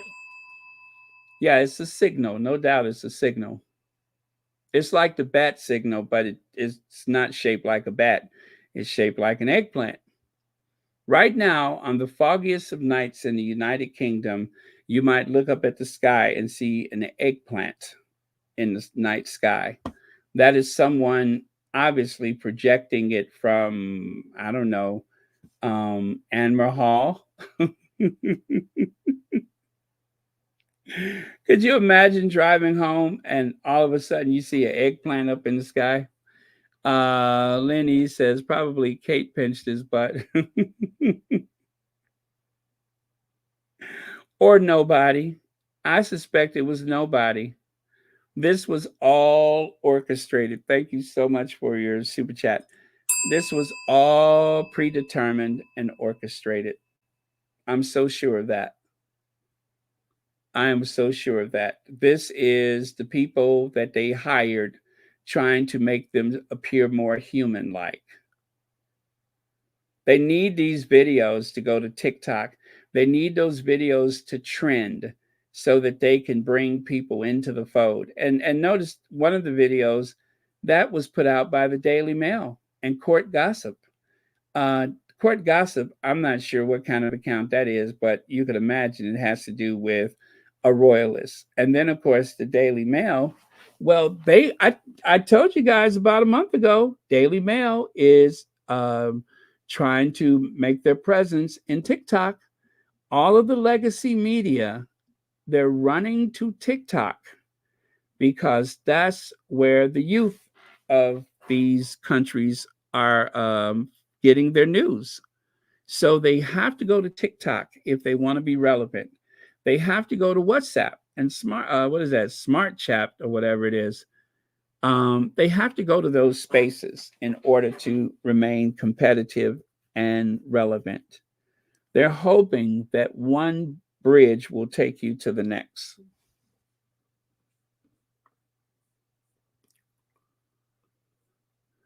So part of their scheme to make William more lovable and approachable, of course, there was that day that it took 2 royals. It's like a bad joke. How many royals does it take to break a twig? Now, as I mentioned, you're supposed to put one end on the ground, hold the other one tight in your hand, and just step on it. Or you could have stuck it into the hole inside of the crate and bent it. Or if it's soft enough or brittle enough, you could put it over your knee and snap it. William has a handsaw, safety goggles, and Kate. A handsaw, safety goggles, and Kate, and still never managed to break it. That stick is still out in the forest somewhere. They only needed the photo op, and that's it. They have yet to figure out how to break a limb, at least from a tree. They have yet to figure that out. When I see something like this, I keep saying 9 iron, 9 iron, 9 iron. And then of course there's the oyster thing. That was supposed to be Hot William with his baseball cap. The thing is, they don't wait for us to say it. They tell us what we're supposed to think. We're supposed to look at William and Kate like they're in some kind of Eddie Bauer advertisement. We're supposed to look at them out in the forest, 2 of them, a handsaw and safety goggles, trying to break a limb. And then over here in the middle, William, for some reason, and even Jan Moore said she doesn't get it. Why in the world was he out picking up oysters?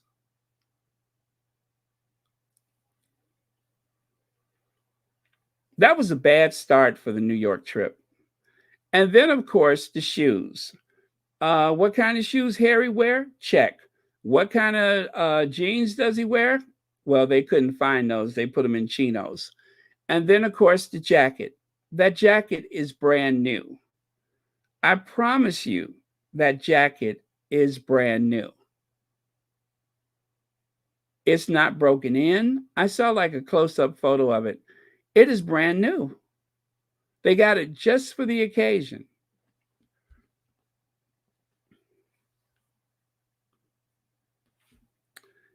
Now, brace yourselves, everyone. Her Royal Hotness, the Crown, picks unknown actress Matilda Broadbridge, 19, to play Pippa Middleton, one of the Wisteria sisters, on Netflix. Yeah. I'm wondering if they have some type of criteria, if there's some type of physical type that includes the non-existent bum, right? Because according to the British media, Pippa is supposed to be like the Kardashians, y'all. She's the long lost Kardashian. She has a gangster booty. She is the long lost Kardashian. Yeah. Don't let anybody tell you different. When she stepped out of the Rolls Royce, her bottom swept across the whole right side of the entrance because it's so ample, right? Wrong. That's her bottom. The dress is very slinky and form-fitting, okay? I don't know that I've ever seen a royal bridesmaid wear something so fitted like that. Okay? And I'm not blaming her for it. What's that, a surfboard? Surf's up, dude. Surf's up. Surf's up, dude. But whoever played Pippa could probably have played Wallis Simpson, because Pippa has a haunting resemblance to Wallis Simpson. She is the Wallis Simpson. I mean, it's almost sick how Wallis Simpson she is. You see that? I swear. I wonder if she is like some long lost ancestor of Wallis Simpson. Yeah. Now, yeah, I'm telling y'all, maybe in the future, when they need to cast somebody to play Wallis Simpson, maybe they'll find Pippa. Yeah. And look at Kitty back there. Kitty is not pleased that she's playing second fiddle on her sister's wedding day. Let me see that. She don't seem very happy for her. Now, the whole time Pippa was happy for her sister, but she doesn't seem to be happy for Pippa. Or Wallace, or whoever she is. Yeah, Wallis Simpson, the time traveler. Now, I'm going to move to this subject. As a matter of fact, let me cleanse the palate with a little Afro Annie, shall we? We're going to cleanse the palate with Afro Annie.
Uh-oh. Let me see.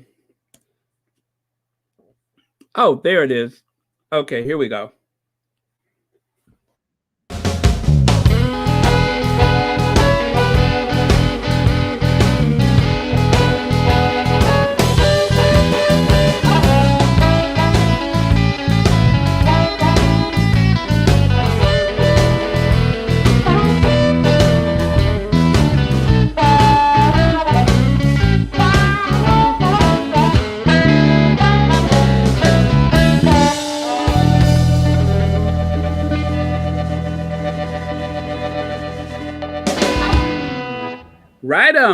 Right on, Afro Annie.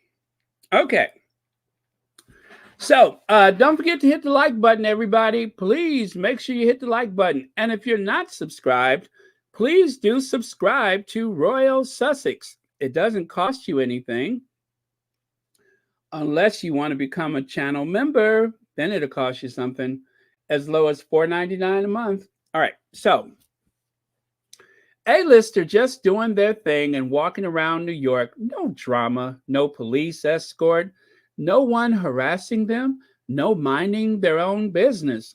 I'm sorry, just minding their own business. Harry and Meghan created their own drama. Well, as you can see, that was in a reaction to this tweet. Today, Hugh Jackman, Blake Lively, and Ryan Reynolds just walking in New York City in Hugh's birthday today. No catastrophic chase, no 7-car convoy, no paps on scooters, it should say, and no delusion of grandeur like this is how we see how ridiculous and liars they are. Boy, I thought my grammar was bad. Well, anyway, I was, looking at that and I was just like, okay, but I'm sure that there are not white supremacists out there who have targeted Hugh Jackman or Blake Lively or Ryan Reynolds, right? They have not been targeted by a bunch of social misfits. They haven't been targeted by, some people from other countries and such, I'll say politely. But I noticed over here on the right side how Poland's very visible security officers are working to protect William and Kate during their royal tour. Prince William and wife Kate on a 5-day tour of Poland and Germany with children, Prince George and Princess Charlotte. Now, that was back in 2017. Look at that very conspicuous show of force. Now, the other vehicles dropped off and did not enter the driveway.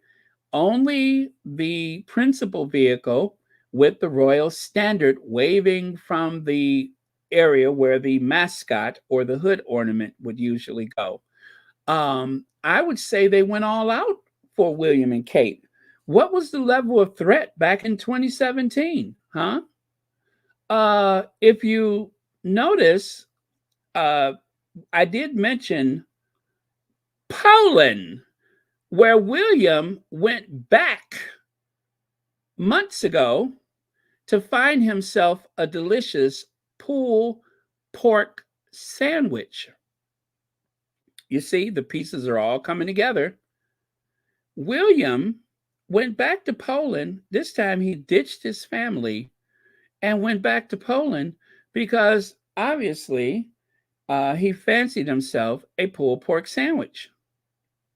Serendipity? I don't think so. There's a scandal there. I'm just not sure what it is. But anyway, I digress. I am so sure that William's love for pulled pork sandwiches may not have evolved from a trip to Poland back in 2017, but wherever his taste for pulled pork, wherever his taste for the pulled pork sandwich evolved, I'm sure at this point, he cannot get enough of them. It's the new sleeping rough, the pulled pork sandwich. But William loves him some pulled pork sandwich, honey. That's right, my shy. He loves pulled pork. Oh, oh, you went there. Pulled.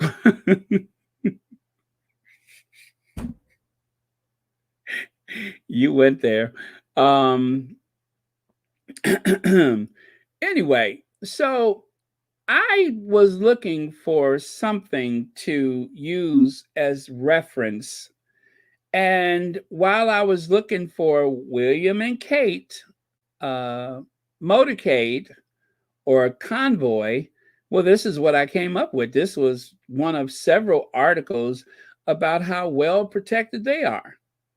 And William is not targeted, as far as I know, by white supremacists. As a matter of fact, he hasn't said enough or done enough of anything in his life that he's a target for anybody. Not even the fashion police are after him. Well, okay, maybe the fashion police. But other than the fashion police, I cannot think of anybody who is desperate to target William. He hasn't been the victim of a hate campaign. There's nobody who's so angry at how lazy he is that they would want to put a target on him. Now, right here, Prince Harry and Meghan and Princess Meghan in New York, 2023 versus, I've tweeted that, by the way, those photos. Harry, I do that wrong? Harry, Prince William, and wife Kate on a 5-day tour of Poland and Germany in 2017 with their children, Prince George and Princess Charlotte. And as you can see, there is an article attached to it that says the Duke and Duchess of Cambridge are used to tight security, but the level of protection in their tour of Poland may have come as a shock even to them. Burly security officers have been extremely visible during the royal couple's visit, in some cases stationed just feet away from each other on full alert. Well, this is what happens when there's the possibility of a threat. Now, there may have been some type of threat that we don't know about, but whatever the case may be, they felt it necessary to pull out all stops to make sure that Tweedledee and Tweedledum were quite safe. And who could blame them for that? Of course, the tabloid media, in this case, the Mirror, they just had to say something about it. But in 2017, Harry was discreetly dating Meghan at that point. In 2017, the Queen was still alive. Philip was still alive. So, he was a long way from the throne. Now he's just a breath away. But either way, yeah, that was a lot of security. But so what? He's the son of heir to the throne. He was the grandson of the sovereign. So they gave him a lot of security.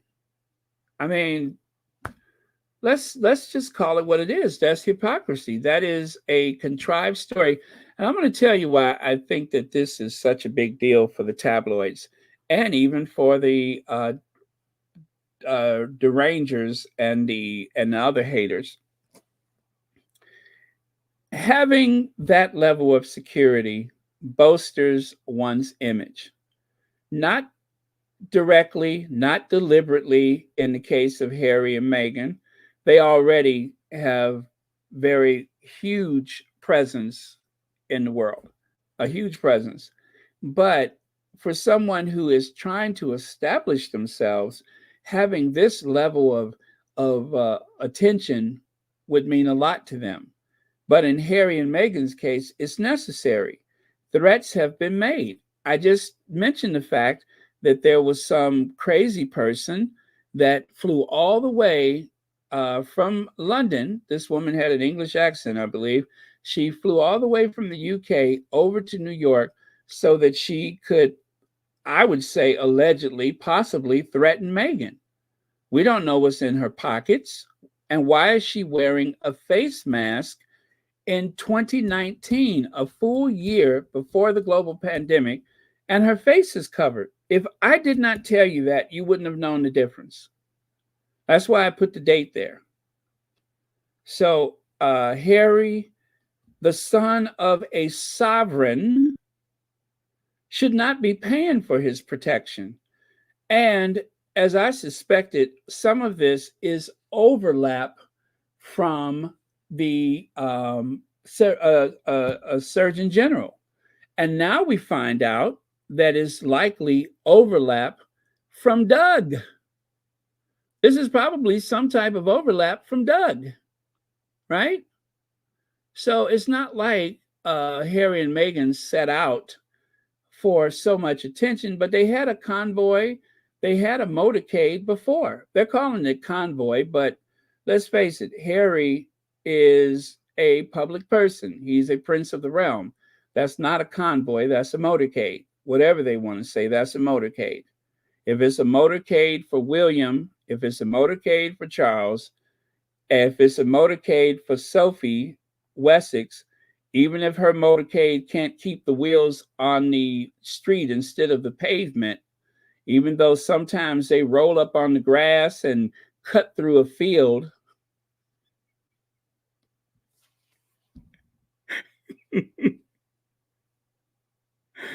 even though Sophie's motorcade is prone to mowing people down, it's still a motorcade. So what's the difference?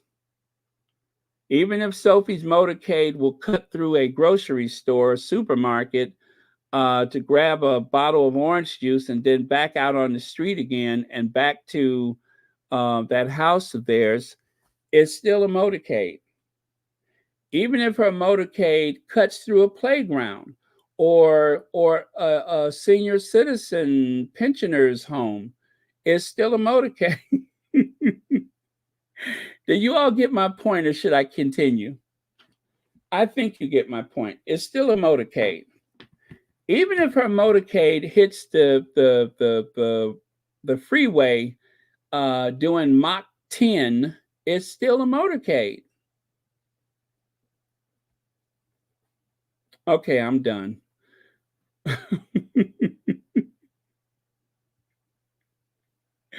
No matter how many innocent people have been mowed down by Sophie Wessex's motorcade, it's still a motorcade. I'm not going to call it a convoy.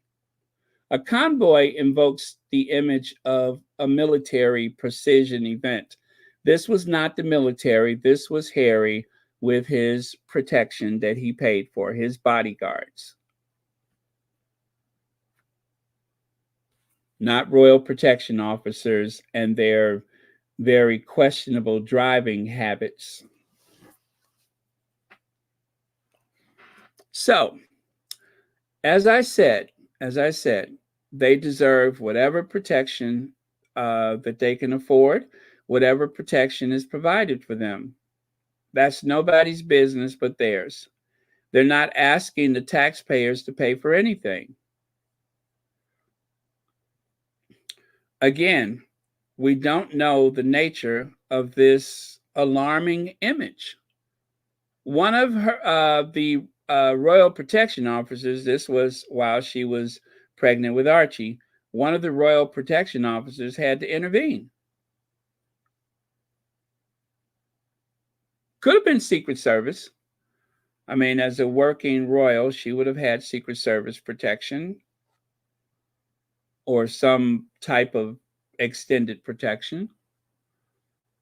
So I guess what I'm trying to say in such a cheeky way, I also tweeted this too. Harry and Meghan can use a 7-vehicle convoy if that's what it takes to guarantee their protection. Keep both princesses safe. Keep them both safe. Meghan deserves to be protected. Kate, yeah, her too. Anyway, so these are the custom made, these were custom made for Meghan a few years ago with birthstones of Archie and Harry. So it doesn't include Lily's birthstone. Unless they changed it out, it does not include Lily's birthstone. Now, I'm going to imagine I'm just going to assume that they probably added Lily's birthstone later. But yeah, so just so you know, the squatty that mentioned that those were the children's birthstones, well, partially the children's birthstone. But thank you. You were correct. And I think this is the last slide, 2 hours and 22 minutes later. Thank you very much, Sussex Squad. And yes, we do stick together. We are very protective of each other. We are here to provide safe spaces where we can be in fellowship with the common goal of supporting, loving, celebrating our faves. That's it and that's all. And no, people in the Sussex Squad are not driven by profit. We are driven by our love and our affection for the Sussexes and their family and Mama Doria. That's it and that's all. That is always central, which is why I don't care whose channel I promote, long as this group of people that support the Sussexes increase in size. That is a way of keeping them safe. The more voices we have out there, the safer they are. Like, for instance, I always say you can pretty much start your day with BS Speaks Royally. She's usually the first of the family that comes on in the day. And then it just kind of spreads out from there. So that is something that you can count on, is that we'll be here. And we're not just here to go after those other people. I mean, just now, I was nice and polite enough to say that both of the royal princesses deserve to be protected. Now, how I say it, that's my business. But I did say that they both deserve to be protected. And I even complimented Kate with her improved speaking ability. I pretty much understood every word. Even yesterday when she said hot, I understood when she said heart. Even if it was louder than the eruption of Krakatoa, I completely understood what she said. So we're not here to hate.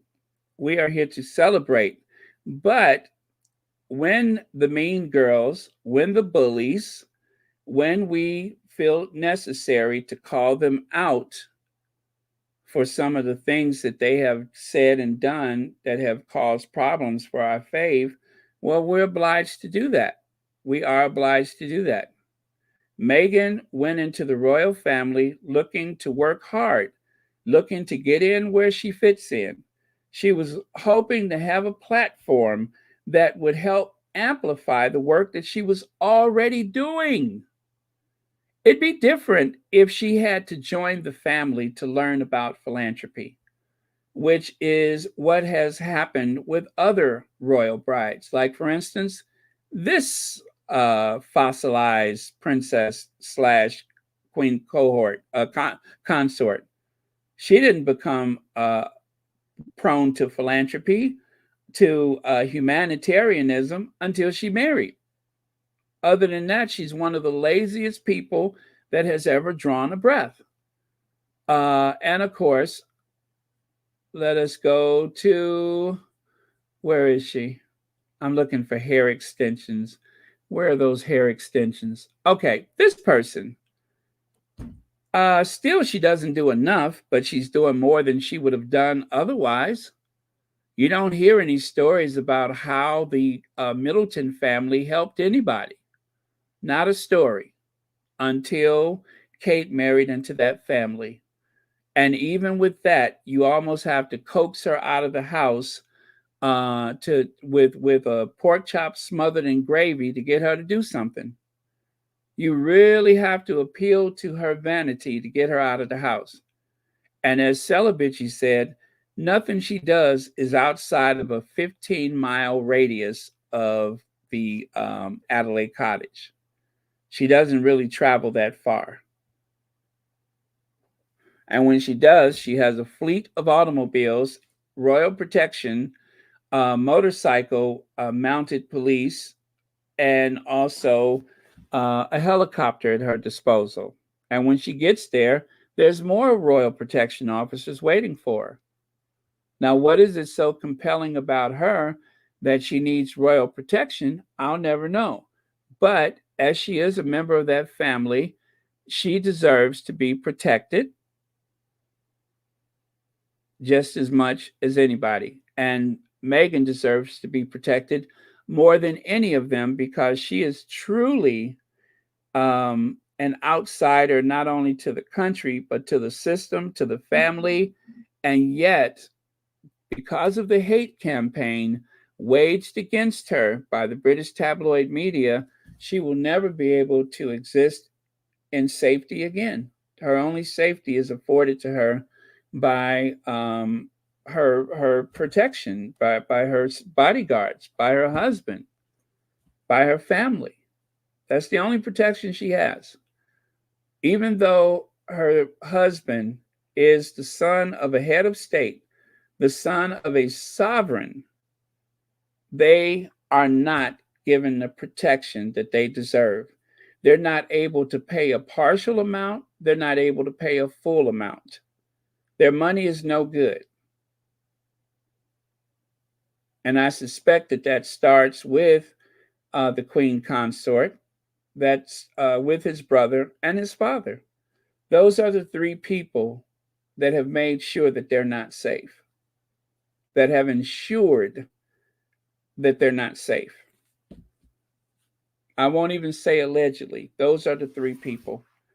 If they can't come together to provide protection for Harry and Meghan, whoever pays for it, if they don't receive the same level of protection that William and Kate receive, then I cry foul. They made sure William is safe.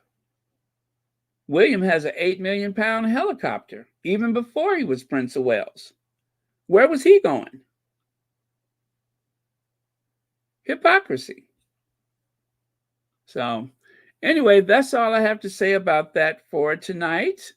And when it's necessary, I will call them out again and again. So that is what the Sussex Squad does. And you doggone right, we do stick together. And we're very, very protective of Harry and Meghan. And with that, you guys, thank you very much. I'm going to bid you all a fun good night.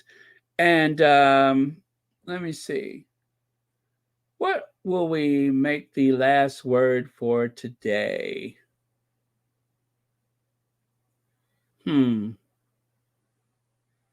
Well, let me find something. I will find something. Let me reach into my, okay, not that one. I'll find something appropriate to end today.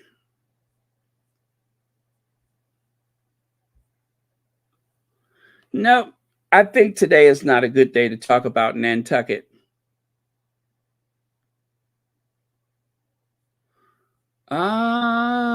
Well, this has to do with Harry and his brother.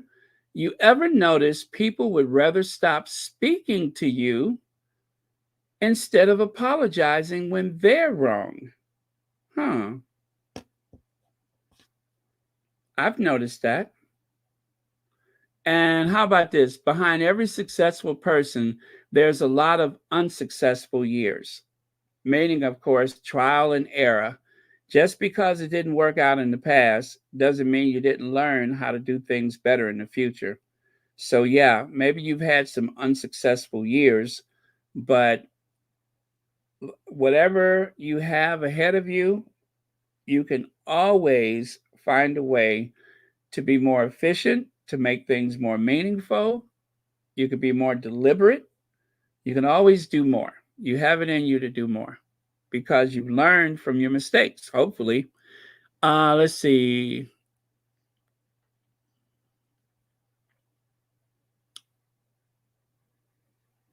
Oh, this is very deep. Love is the hardest habit to break and the most difficult to satisfy. Well, let that linger.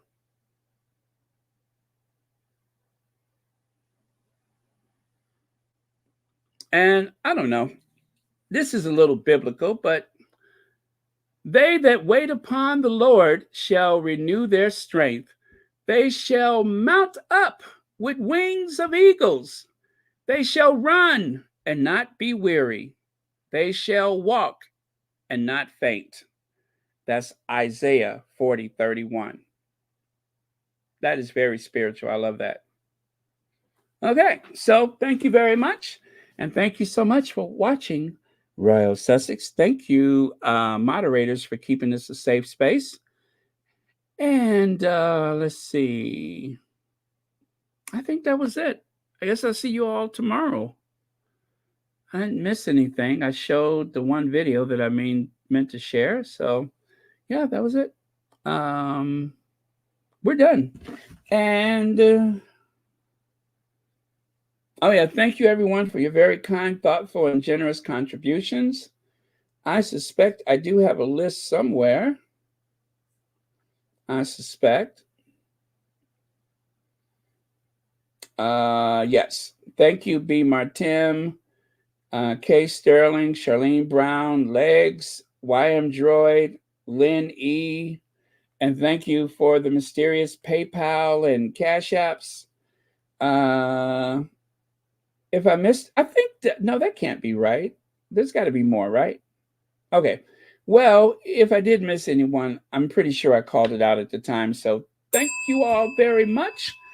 I am going to play the Ginger Avenger, and then I will see you all tomorrow. It has been a blast. And thank you for your support, and thank you all very much for trusting me to do this work. That means a lot to me. Okay. And with that, I will see you all tomorrow. Love you guys. And cue the Ginger Avenger.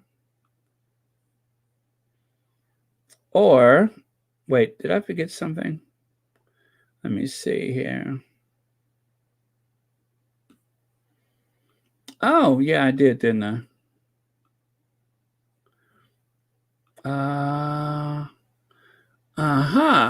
No, I didn't. Well, yes, I did. Oh, the Queens. Our Queens. Our Queens. We never close without the Queens. We always have to pay homage to the Queens. Yeah. There we go. To the Queens, we give thanks. Oh, there we go. And, now the Ginger Avenger.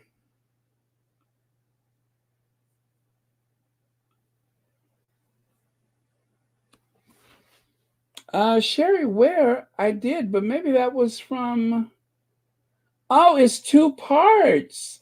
Oh, okay, it's 2 parts. How intrepid of you. It's 2 parts. Okay, so I read the bottom part. The top part, MR, Cash App, Elaine Parker, Jeannie Rock Bailey, Sarah Turner, RH, that was a Cash App, Lynn E, Legs, Judy Matasit, Lady T, Lydia Washington, Yalibi, B. Martin, and Shelly L. Okay, it's in 2 parts. There we go. Thank you very much. And cue the Ginger Avenger.